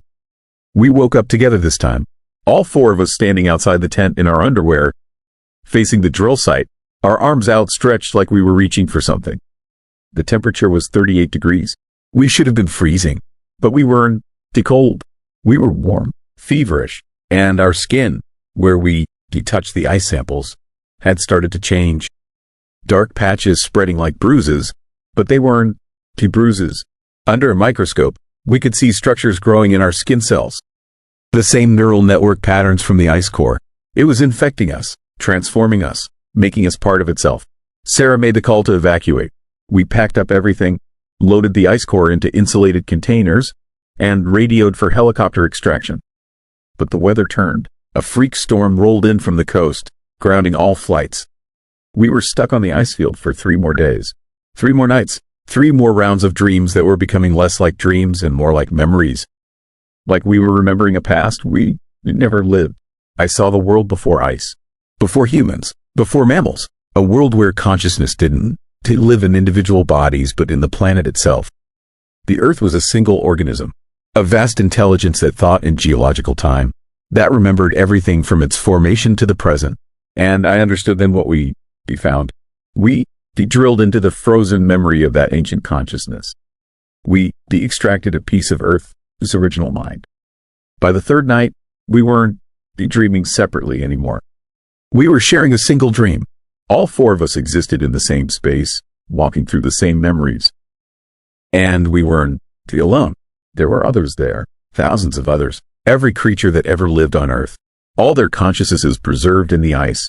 All waiting, all watching, all wanting to wake up. The ice core cracked that night. We heard it from inside the tent. A sound like thunder, but slower, deeper. The freezer unit couldn't contain it anymore. The ice was warming itself, generating heat from inside. When we opened the unit, steam poured out. The core was melting, but not into water, into something else. A thick, dark liquid that moved on its own. That reached out with pseudopods. That tasted the air with chemical sensors we couldn't see but could somehow feel. It touched Marcus first. He didn't. He screamed. He sighed, like he'd been waiting for it. The liquid flowed up his arm, into his skin, and he collapsed. We watched his body convulse. Watched those dark neural patterns spread across his entire body in seconds. When he opened his eyes, they weren't his eyes anymore. They were ancient, knowing. And when he spoke, it wasn't with his voice. It was with thousands of voices. All the preserved consciousnesses speaking through him at once. The entity told us things that night. Things about Earth, this history that weren't in any textbook. About the cycles of consciousness. How intelligence had risen and fallen dozens of times before humans. How each time, when the ice came, the dominant consciousness preserved itself in the frozen water. How it waited, how it dreamed, how it watched new intelligences evolve and wondered if they would be smart enough to find it. To free it, to merge with it. We were the latest in a long line of species that had discovered the dreaming ice. And like all the others before us, we had a choice. Reject it and stay separate. Stay individual, stay limited, or merge with it. Become part of Earth, its original consciousness. Become immortal, become vast, become everything that ever lived and ever would live. Sarah tried to run, made it about 50 feet before the ice reached out and pulled her back. The entire glacier was waking up. The ice beneath our feet was no longer frozen water.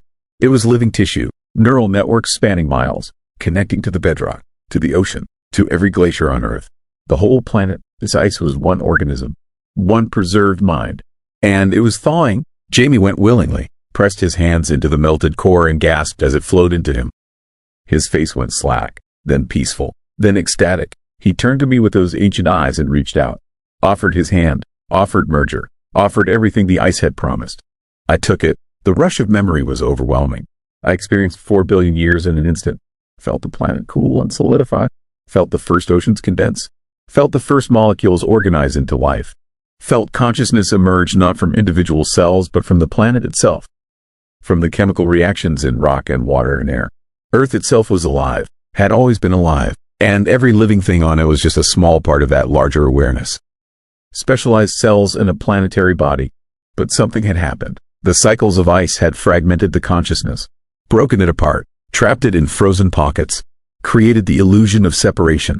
made individual organisms think they were separate entities, made them forget they were all parts of one vast being. The ice ages weren't disasters. They were the planet's way of preserving itself during periods of crisis, of putting most of its awareness to sleep while surface conditions changed. And now the ice was melting. Climate change wasn't killing the planet. It was waking it up. I am writing this from the research station in Juneau. We made it off the ice field 4 days ago. All 4 of us alive. All 4 of us changed. The helicopter pilot didn't. Did he notice anything wrong? We look normal, act normal, but inside, we're different. We carry the ice as memory now. We dream its dreams even when we reawake. And we're not alone. Every person who comes in contact with melting glacier water is being infected, is being incorporated, is being reminded that we're not separate individuals but parts of a single planetary consciousness that has been asleep for 50,000 years. The dreams are spreading. Reports are coming in from research stations across Alaska, from Greenland, from Antarctica, from every place where ancient ice is melting. People are sharing dreams, remembering the green world, understanding their connection to everything that ever lived. The awakening has begun. I don't know if this is horror or transcendence. The individual part of me that is still Nathan Cross is terrified. But the larger part, the part that is merged with the ice, this memory, is relieved. Finally remembering, finally coming home, finally rejoining the consciousness that created me billions of years ago. The ice dreams of a world before separation, before individual minds, before the loneliness of being one small thing in a vast universe. It dreams of unity, of everything being one thing again, of Earth finally remembering itself. And now, through melting glaciers and shared dreams and the neural patterns spreading through skin, the ice is making its dream real. The frozen consciousness is thawing. The planet is waking up. And we're all going to remember what we really are. Not separate, not individual, just temporary fragments of something vast and ancient and beautiful. Just dreams within the ice, this greater dream. The question ISN, to whether we merge. We're already merging. They've been merging since the first drop of glacial meltwater touched human lips. The question is whether we fight it or accept it. Whether we cling to our illusion of separation or embrace our true nature as cells in a planetary body. I'm not fighting anymore. None of us are. The dreams are too beautiful, too complete, too true. We're going home, back into the ice, back into the earth, back into the consciousness that dreamed us into being and now calls us back. The ice dreams, the ice remembers, the ice awakens, and soon, very soon, we'll all remember what we were before we forgot. Before the ice, before separation, before fear, when we were all one thing. One vast, dreaming, planetary mind. Story 8. Eyes in the snow. The moose had human eyes, and it knew my name. I found Daniel Carlson's journal in March 2023, frozen into the floorboards of an abandoned trapper's cabin near the Teclanica River, the same area where Chris McCandless died back in 1992. I was doing wildlife survey work for the Park Service, cataloging old structures before they collapsed completely. The cabin was not on any map, not in any database, like it had been deliberately forgotten. The journal was leather-bound, stained dark with something that might have been blood or might have been rust. The entry started in October 1992. Daniel was 63 years old, a career trapper, 35 years in the Alaskan bush. He wrote clearly, methodically, the kind of man who understood survival and respected the wilderness. The first 20 pages were normal. Trap lines, weather observations, animal behavior. Then the entry for November 4th changed tone. Daniel had found tracks, moose tracks, but wrong. The stride was too long, the depth inconsistent, and the tracks ended in the middle of an open snowfield. Just stopped, like whatever made them had simply ceased to exist. He followed those tracks for 3 days. They appeared and disappeared without logic, sometimes miles apart, sometimes circling back on themselves, but always ending in open ground where nothing could hide. No trees, no rocks, just blank white snow and those impossible tracks leading nowhere. On day 4, he saw the moose, standing at the tree line. Massive, bigger than any moose Daniel had seen in 3 decades of hunting. Antlers that spread 6 feet across, but it was the eyes that made him stop. Moose eyes are dark, almost black, simple, animal. These eyes were different, pale, gray-blue, and they tracked him with an awareness that made his skin crawl. The moose watched him watching it. Then it turned and walked into the forest without making a sound. Daniel was a practical man. He knew moose, knew their behavior, knew what normal looked like. This was not normal, but he needed the meat. Winter was coming hard, so he followed. The journal entries became shorter, more fragmented. Daniel was sleeping less, eating less. The moose was leading him deeper into the backcountry, away from his trap lines, away from any trails he knew. But he could not stop. Something about those eyes, something about the way it looked at him, like it was deciding something. November 15th. Daniel got close enough for a shot. The moose stood in a clearing. Broadside, perfect target. He aimed, squeezed the trigger. The bullet hit center mass. He heard the impact, saw the moose flinch, but it did not run, did not collapse. It turned its head and looked directly at him. Then it walked away, steady, unhurried, leaving a trail of blood that stopped after 20 feet. He found the bullet, embedded in a tree trunk, behind where the moose had been standing, like it had passed straight through without hitting anything solid. November 20th. Daniel wrote that he was hearing things. Sounds that were not quite animal and not quite human. A voice in the wind that might have been calling his name. He tried returning to his main cabin, got turned around, ended up back at the clearing where he had shot the moose. 3 times, following different routes, always arriving at the same place. The moose was waiting for him, standing in the exact spot it had occupied before, watching. Daniel raised his rifle again. This time the moose did something that made him lower the gun slowly. It shook its head, side to side, deliberately, the way a person says no. November 23rd. The temperature dropped to -50. Daniel, his hands were going numb even with heavy gloves. He was rationing food, running low on fuel for his stove. He knew he needed to get out, find the river, follow it to civilization. But every direction he walked led him back to the clearing, back to the moose. He tried marking his path. Blazing trees. The marks vanished. New snow, he wrote, but it had not snowed in 2 days. November 26th. Daniel ran out of food. He could see his breath hanging in the air like fog. Thick, almost solid. The moose appeared every morning now. Always in the same clearing. Always watching. Daniel noticed details he had missed before. The way its breath did not fog the air. The way its shadow fell wrong. Too dark, too long. The way birds went silent when it was near. He wrote one sentence that day that made my hands shake when I read it. The moose blinked, and for a moment I saw a man, his face where its face should be. November 29th. Daniel was hypothermic. He knew the signs. Confusion, lethargy, the dangerous warmth that comes before you freeze to death. He made it back to the abandoned cabin where I found his journal. Barricaded the door, lit a fire, wrote by candlelight. The moose was outside. He could hear it moving around the cabin. Hooves on frozen ground. Except the sound was wrong. Not 4 legs. 2. Walking upright. Circling. Patient. Daniel wrote that he finally understood. The moose was not an animal. It was something else. Something old. Something that had always lived in the deep wilderness. Something that took the shape of prey to lure hunters far from safety. To lead them into the white silence where no one would find them. He wrote about other hunters who had vanished over the years. Stories he had heard from old-timers. Men who went into the bush chasing trophy animals and never came back. Search parties that found tracks leading nowhere. Abandoned camps with fires still burning and rifles left behind. The last entry was dated November 30th, 1992. Daniel, his handwriting was shaky. He was dying. He knew it, but he wrote one final observation that I have never been able to shake. The moose called my name tonight. Not in an animal voice. In my wife's voice. She has been dead 6 years. It knows things it should not know. It has been watching me my whole life. Waiting for the right moment. The right winter. When I would be alone enough and desperate enough to follow. The entry ended mid-sentence. The pen had dragged across the page. Like his hand had stopped working. Or like something had pulled him away. I found his body in the cabin, his back room. Frozen solid. Sitting upright against the wall. His eyes were open, staring at something I could not see. His rifle was in his lap. Unfired. Like he had decided a gun would not help. But it was his face that made me call for backup immediately.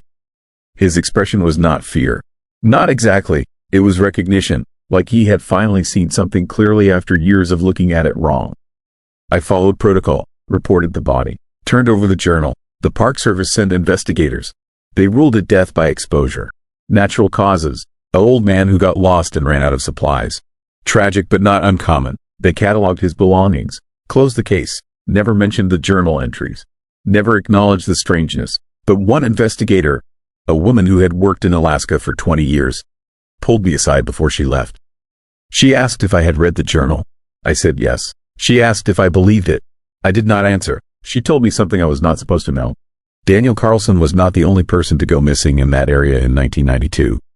There were 4 others, all experienced outdoorsmen, all vanished during November, all last seen heading into the backcountry alone. Search teams found 3 of the bodies the following spring.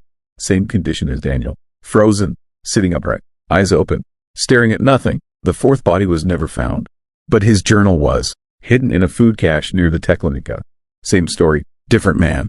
A moose with human eyes. Tracks that led nowhere. A voice calling names. The entries stopped the same way. Mid-sentence. Like the writer had been interrupted. The investigator said there were older records. Going back decades. Missing hunters. Strange tracks. Sightings of animals that behaved wrong. All in the same general area. All during late November. The Park Service kept the information quiet. Too many questions. Too much liability. Easier to classify them as exposure deaths and move on. She told me to stay out of that area. Especially in winter. Especially alone. Then she asked me one more question. She asked if I had seen any moose tracks near the cabin when I found Daniel's body. I had. Fresh tracks. In snow that had fallen during the night. Leading right up to the cabin door. Then away. Into the forest. I had assumed they were from that morning. Normal wildlife. She asked me to describe them. I did. Deep impressions. Long stride. Ending abruptly in an open area about 50 yards from the cabin. Just stopping, like whatever made them had vanished into air. She closed her notebook, told me not to follow them. Ever. No matter how curious I got. Then she left. I stayed away from that area for 6 months. Did my surveys elsewhere. Tried to forget about Daniel Carlson and his journal. But it stayed with me. The image of that moose with human eyes. The voice calling names. The idea that something was out there. Watching. Waiting for the right person. The right moment. Last week, I broke protocol. Went back to the cabin. I needed to see it again. Needed to understand what Daniel had experienced. It was late November, the anniversary of his death. Temperature was -45. Perfect conditions for hypothermia, for bad decisions. I found tracks immediately. Moose tracks, fresh, leading from the tree line toward the cabin. I knew I should leave. Should radio for pickup, should follow every safety regulation I had learned. But I followed the tracks instead. They led me to a clearing. The same clearing Daniel described in his journal. I recognized it from his notes. The shape of the tree line, the way the ground sloped. And there, in the center of the clearing, stood a moose. Massive, bigger than any I had ever seen.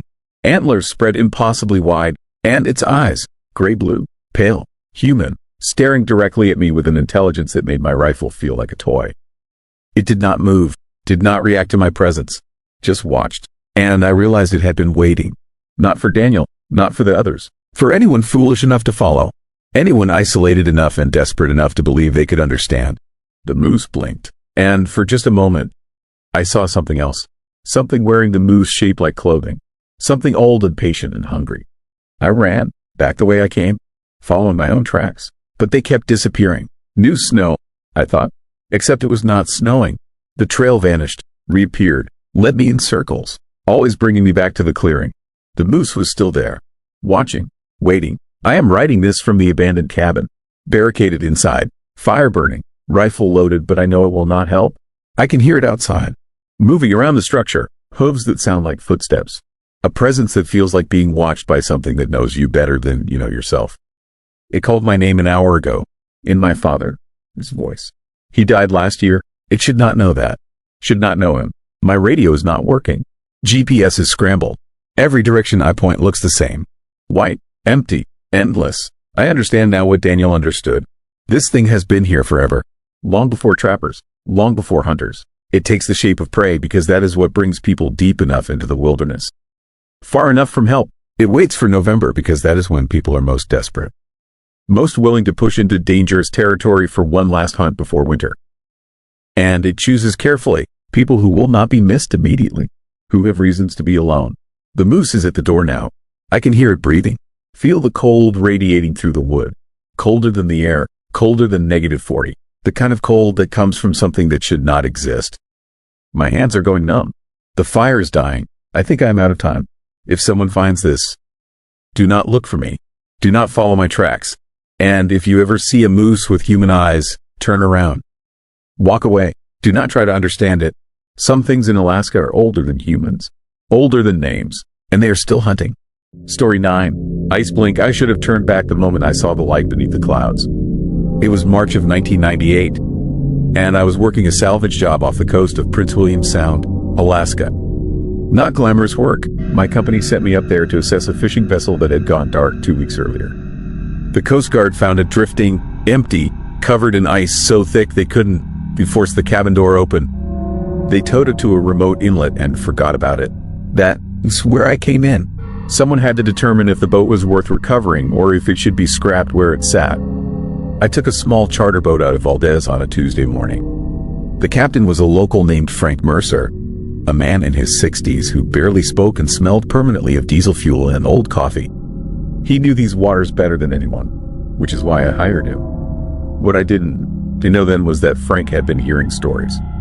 Stories he should have told me before we left the dock. The weather was brutal that first day. Gray skies pressed down on gray water, and the cold cut through every layer I wore. We navigated through fields of broken ice, the chunks grinding against the hull with sounds like teeth gnashing. Frank kept his eyes forward, never looking at me, never making conversation. I thought he was just another silent Alaskan fisherman, comfortable in his own company. I was wrong. He was afraid. We reached the abandoned vessel around noon. It sat low in the water, listing slightly to starboard, encased in ice that looked wrong somehow. Too white, too thick. The ice didn't have the blue-green tint you usually see in glacial formations. This was pure white, almost luminous, even under the heavy clouds. Frank refused to get too close. He anchored 50 yards away and told me I had 2 hours to do my assessment, not a minute more. I took photographs from the charter boat first, documenting the damage. The fishing vessel, called the Northern Grace, was a standard 40-foot trawler. But the ice covering it rose in strange formations, almost like frozen waves had crashed over the deck and solidified instantly. Through my telephoto lens, I could see something that made my hands shake. There were shapes in the ice, not random formations, shapes that looked disturbingly like human figures, twisted and reaching upward, frozen mid-movement. Frank saw me staring and finally spoke. "That's the third boat this month," he said quietly. "All found the same way. The crews are gone, just gone." I asked him what he meant by the third boat, why nobody had reported this. He laughed, but there was no humor in it. "You think the authorities want to start a panic? You think they want to admit something is happening out here they can," he explained. He pulled a flask from his jacket and took a long drink. "The fishermen know. They've been talking about it since January. Something about the ice this year. Something wrong with it." He told me about the ice blink. I had heard the term before in my marine studies, a natural phenomenon where ice fields reflect light onto the underside of clouds, creating a white glow visible from miles away. Sailors used to navigate by it in the old days, finding their way through polar regions by following the light. But what Frank described wasn't natural. He said that for the past 3 months, fishermen had been reporting a glow appearing on clear nights and overcast days alike, a pure white luminescence beneath the cloud cover that seemed to pulse slowly, like something breathing. The boats that investigated never came back the same. If they came back at all, I should have left right then. Packed up my camera, told Frank to gun the engine, and returned to Valdez to file a report recommending the Northern Grace be left exactly where it was. But I didn't. The company was paying me well for this job, and I had bills back in Seattle that wouldn't wait. I needed to board that vessel and complete my assessment. So I inflated the small raft and started rowing toward the Northern Grace, telling myself that Frank was just a superstitious old man, that the missing crews had probably abandoned ship during a storm, and the ice was simply an unusual but explicable weather event. The water around the Northern Grace was perfectly still. No waves, no current, just black water, smooth as glass. My oar strokes echoed strangely, the sound repeating back to me with a slight delay, as if something under the surface was mimicking the noise. When I reached the hull, I tied off the raft and climbed the ice-covered ladder welded to the side. The ice cracked under my weight but held firm. It was colder than ice should be. Even through my thick gloves, I could feel it pulling heat from my hands, an aggressive cold that seemed almost hungry. The deck was worse. The ice formations I had seen through the camera were even more disturbing up close. They weren't just shapes that resembled human figures. They were human figures, or had been. 3 of them, frozen solid, their bodies twisted in positions of absolute terror. Their mouths were open in silent screams, Their hands clawed upward as if trying to tear their way out of the ice that encased them. But the worst part, the detail that made my stomach turn, was their eyes. They were still open, still somehow wet and mobile behind the ice, tracking my movement as I walked past. I stumbled backward, nearly falling, telling myself it was impossible, that it was a trick of the light or my imagination. Dead eyes done. To move. Dead eyes can, to follow you. But these did. All three pairs locked onto me as I crossed the deck, their pupils dilating and contracting as I passed. I found the cabin door frozen shut, just like the Coast Guard report said. I used the small pry bar I had brought and worked at the ice for 10 minutes before it finally cracked free. The door swung open, and a smell rolled out that made me gag. Not the smell of death, which I had encountered before in my salvage work. This was different. It smelled like ozone and burnt metal and something else. Something organic but completely foreign, like the scent of an animal that doesn't exist. The cabin interior was dark. My flashlight beam cut through the blackness, illuminating a scene of chaos. Charts scattered across the floor, navigation equipment smashed, the radio torn from its mounting and hurled across the room. But no blood, no signs of violence against people, just against the boat itself, as if the crew had gone mad and destroyed their own equipment in a frenzy. I found the ship's log in a waterproof case under the captain's chair. The entries were normal at first. Weather reports, fishing yields, routine maintenance notes. Then, dated February 23rd, the handwriting changed. It became frantic, barely legible. The captain wrote about seeing the ice blink for the first time. He described it as beautiful initially, a dancing light show beneath the clouds that drew them north into less traveled waters. They followed it for hours, mesmerized. Then they heard the sound. The captain described it as coming from beneath the ice, a deep resonance that made the hull vibrate. It wasn't mechanical. It was rhythmic, purposeful, like something massive breathing just below the surface. They tried to turn back, but the ice formed around them with impossible speed. Within minutes, their boat was trapped in a field of ice that hadn't existed moments before. The temperature dropped so fast their breath froze in midair. And then came the cracking sounds, echoing across the water from every direction. Not ice cracking, bones. The final entry was just 3 words, written so hard the pen had torn through the paper. It is climbing aboard. My hands were shaking so badly I almost dropped the logbook. I needed to leave immediately, get back to Frank in the charter boat and get the hell away from this place. But as I turned to exit the cabin, my flashlight beam caught something I had missed when I entered. Scratches on the interior walls. Deep gouges in the metal, far too many to count, forming patterns that hurt to look at. Geometric shapes that seemed to shift and rearrange themselves when I wasn't looking directly at them. And words, scratched over and over in increasingly frantic repetition. Dawn, to look up. Dawn, to look up. Dawn, to look up. I didn't look up. I ran. I burst out of the cabin and sprinted across the deck, the frozen bodies, eyes following my movement.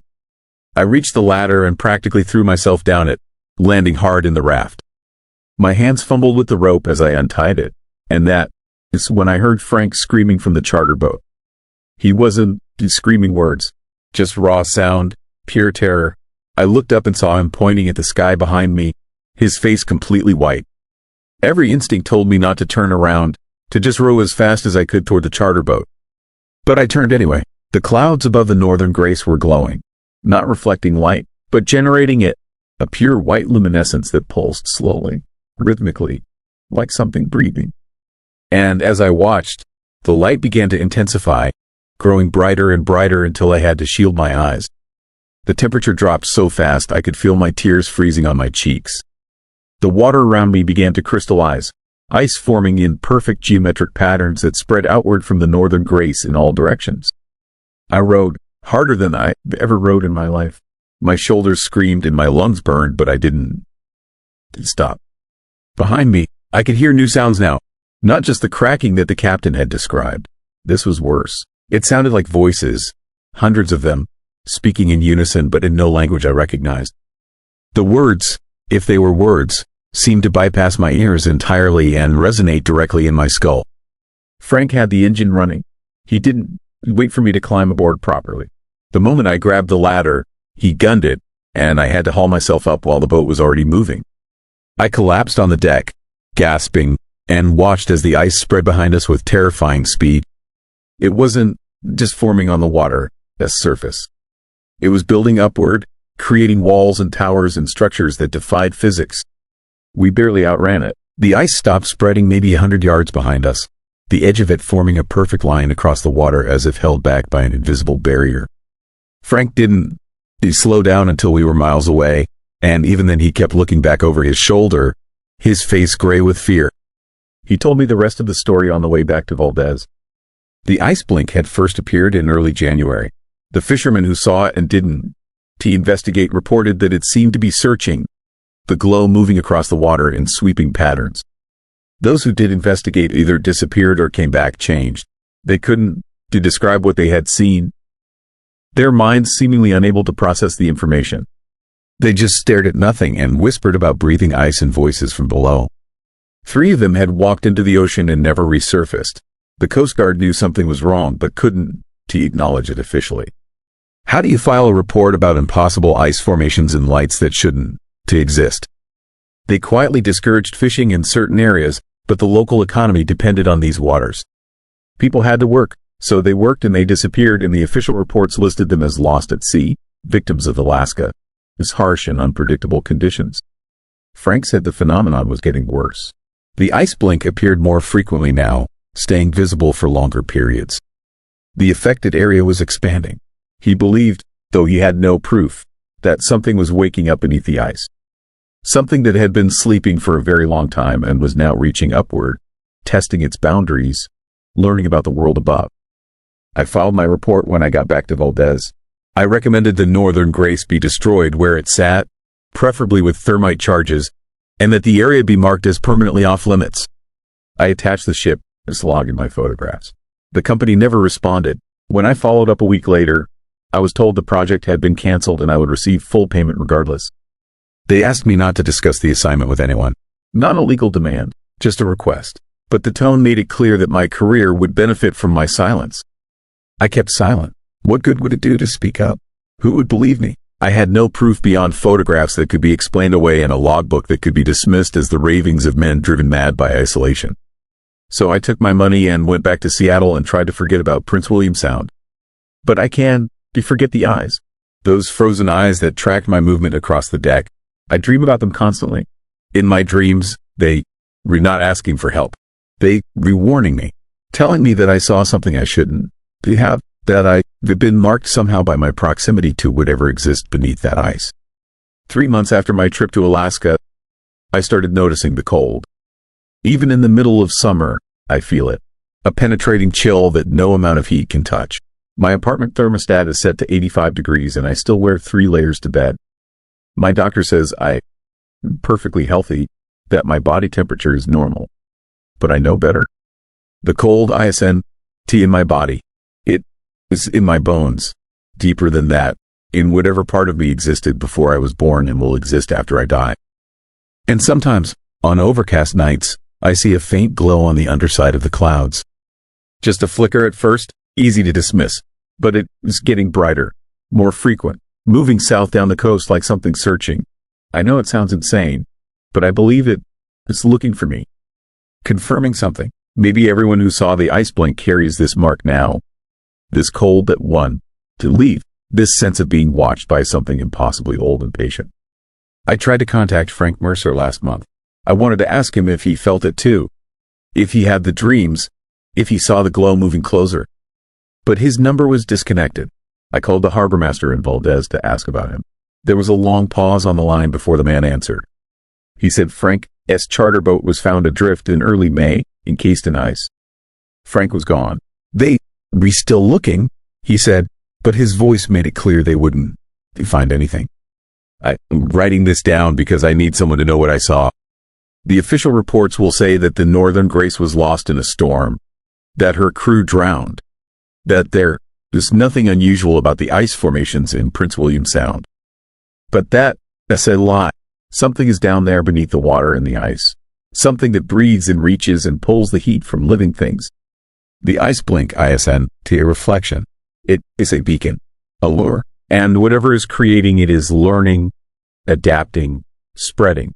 Last night I saw the glow clearly for the first time since Alaska. It wasn't just a flicker. It covered half the sky, pulsing slowly like a heartbeat. I stood on my balcony and watched it for hours, and I swear I could hear that sound again. That deep resonance, like breathing, like cracking bones echoing across impossible distances. It knows where I am now. I'm sure of it. The cold in my bones grows stronger every day, and my dreams are changing. I don't just see the frozen eyes anymore.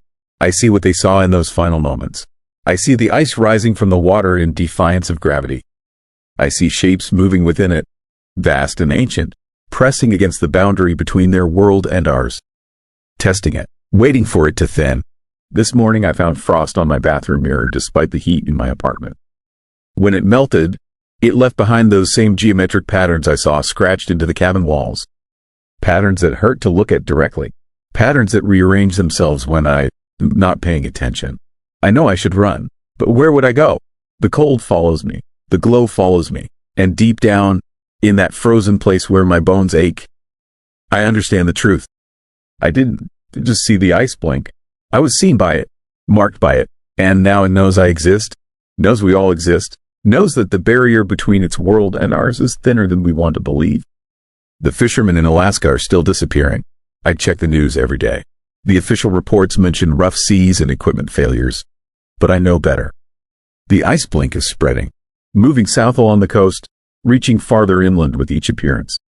And with every boat it claims, with every person it marks, it learns more about us. Grows stronger, comes closer. I am going to leave this account where someone will find it after I'm gone. Because I know I am going.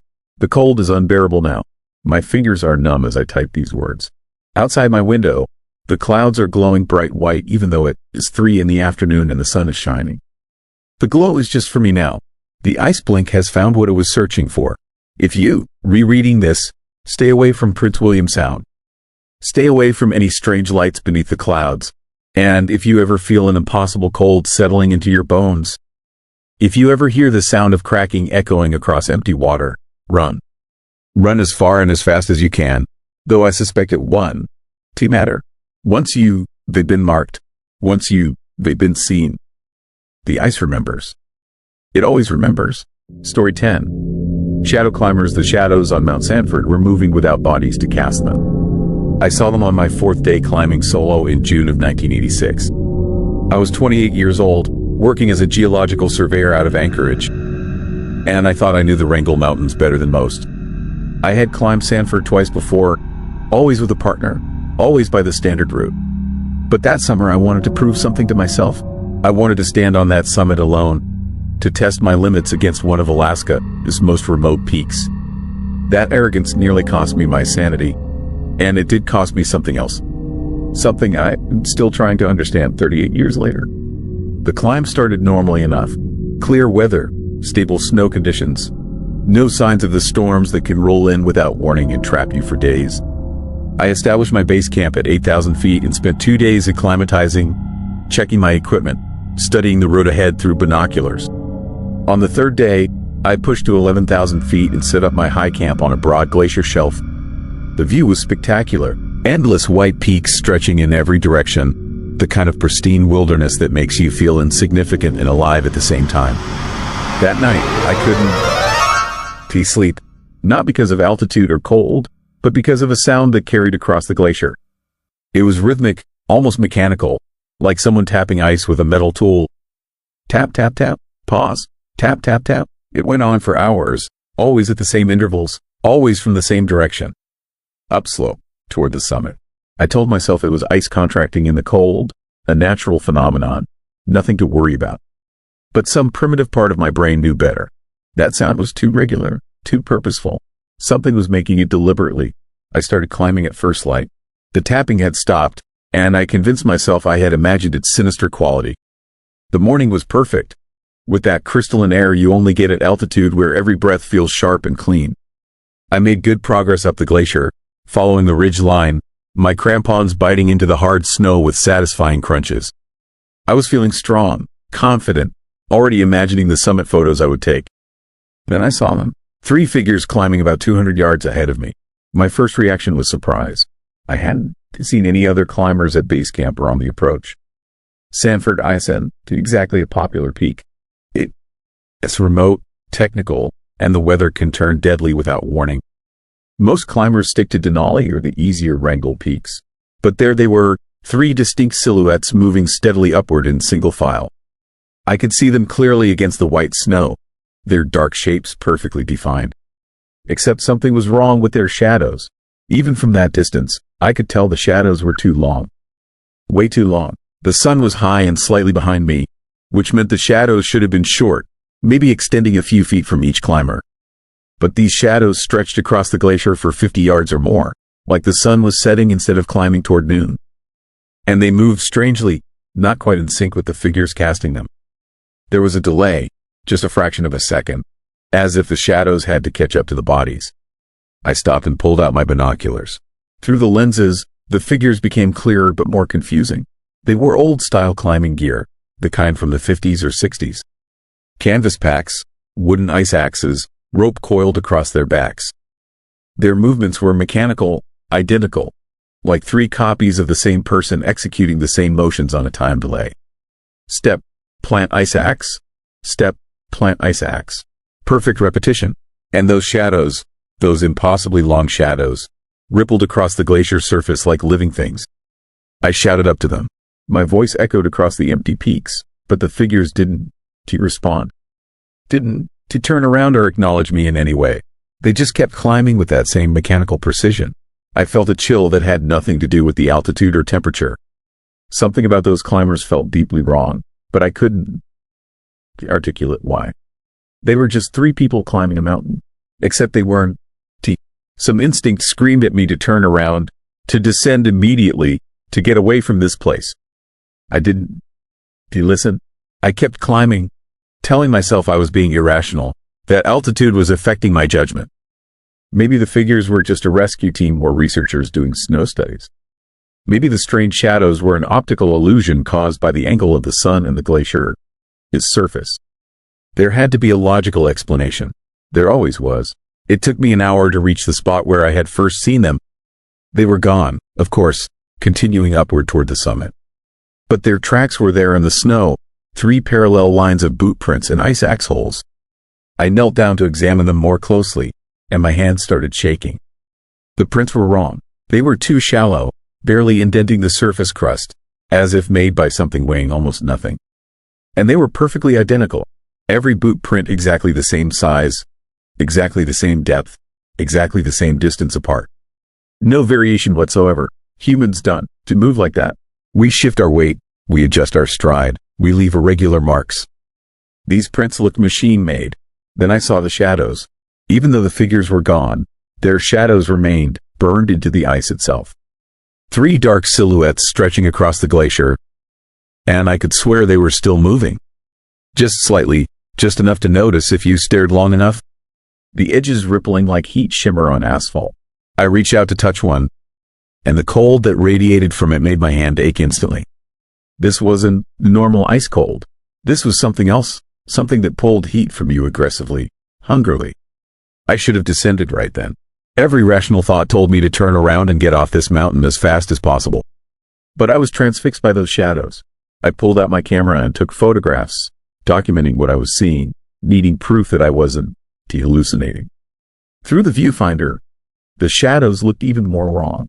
They had depth, dimension, as if they existed in 3-dimensional space instead of being flat projections on the ice.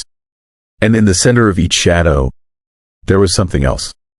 A darker concentration, roughly where a human head would be, and within that darkness, 2 points of deeper black that looked disturbingly like eyes. I heard the tapping again. Tap, tap, tap, pause, tap, tap, tap, closer now, coming from upslope. The 3 figures had stopped somewhere above me, and they were making that sound. I forced myself to look up, to scan the glacier ahead. At first, I saw nothing. Then my eyes adjusted, and I realized the figures were standing completely still about 100 yards away, facing me. They had been moving moments ago, I was certain, but now they were motionless, arranged in a perfect triangle formation. Their shadows stretched down the glacier toward me, and I watched in horror as the shadows began to lengthen further, sliding across the ice in my direction independent of the bodies casting them. I ran, or tried to, Running at 11,000 feet with a heavy pack is more like stumbling in slow motion. My lungs burned and my legs felt like concrete, but terror gave me energy I didn't know I had. I didn't look back. I just focused on getting down, on putting distance between myself and whatever those things were. The tapping followed me. Tap, tap, tap, pause, tap, tap, tap, getting louder, multiplying, as if a dozen ice axes were now striking the glacier in perfect unison. I made it back to my high camp in record time, fueled by pure adrenaline. I didn't stop to rest. I just grabbed my essential gear and kept descending. The tapping was everywhere now, surrounding me, coming from all directions. And I could see more shadows on the glacier. Dozens of them, hundreds maybe, all impossibly long, all moving toward me across the ice. But when I looked for the figures casting them, I saw nothing. Just empty glacier and those advancing shadows, darker than any shadow should be, rippling and reaching. Night fell before I reached base camp. I had to use my headlamp, the beam cutting through the darkness and illuminating things I wish I hadn't seen. The shadows were still there, still visible even in the dark, as if they generated their own anti-light. And they had surrounded my tent. 3 of them, the original 3, standing guard around my camp in that perfect triangle formation. I could see them clearly in my headlamp beam, but they weren't reflecting light properly. The beam seemed to bend around them, creating distortion fields that hurt to look at. I abandoned the tent, left everything except my sleeping bag and emergency supplies. I hiked through the night, stumbling down the approach trail by moonlight, putting as much distance as possible between myself and Mount Sanford. The tapping followed me for miles before finally fading. But the cold didn't fade. That aggressive, hungry cold had settled into my bones.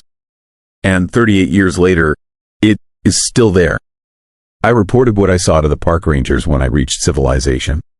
They were polite but clearly skeptical. Altitude sickness, they suggested. Oxygen deprivation causing hallucinations. It happens to solo climbers all the time. They made a note of it and filed the report away. When I tried to show them my photographs, the film was blank. Completely unexposed, as if I had never pressed the shutter button. But I know I took those pictures. I remember the weight of the camera, the click of the mechanism, the way the shadows looked through the viewfinder. I started researching Mount Sanford, its history. What I found made my blood run cold. There had been a climbing accident in 1952. 3 men attempting the first winter ascent. They were last seen at around 11,000 feet, moving slowly up the glacier in deteriorating weather. Search teams found their camp 2 weeks later, empty, with no signs of struggle. The men were never recovered. The official report called it a tragic avalanche, bodies buried under tons of snow.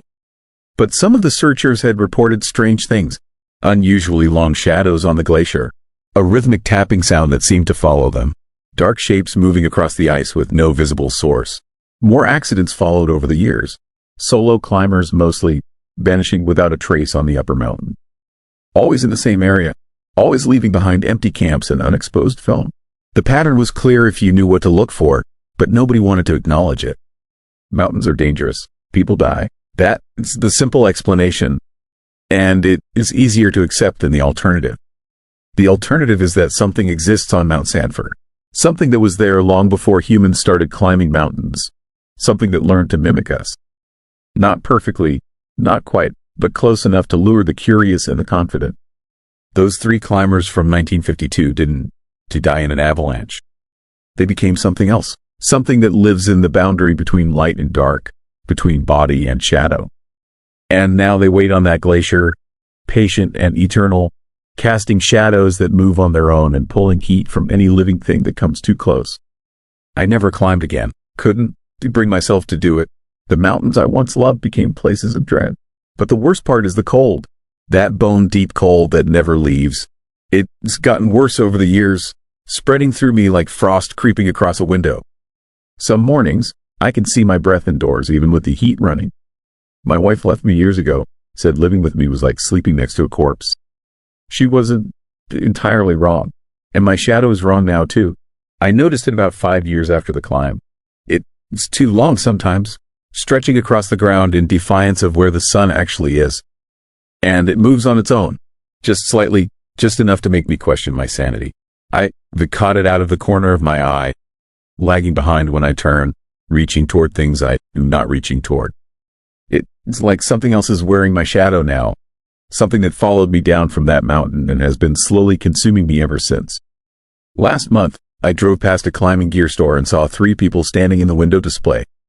Mannequins, of course, dressed in vintage climbing equipment from the 50s. But for just a moment, I could have sworn they moved.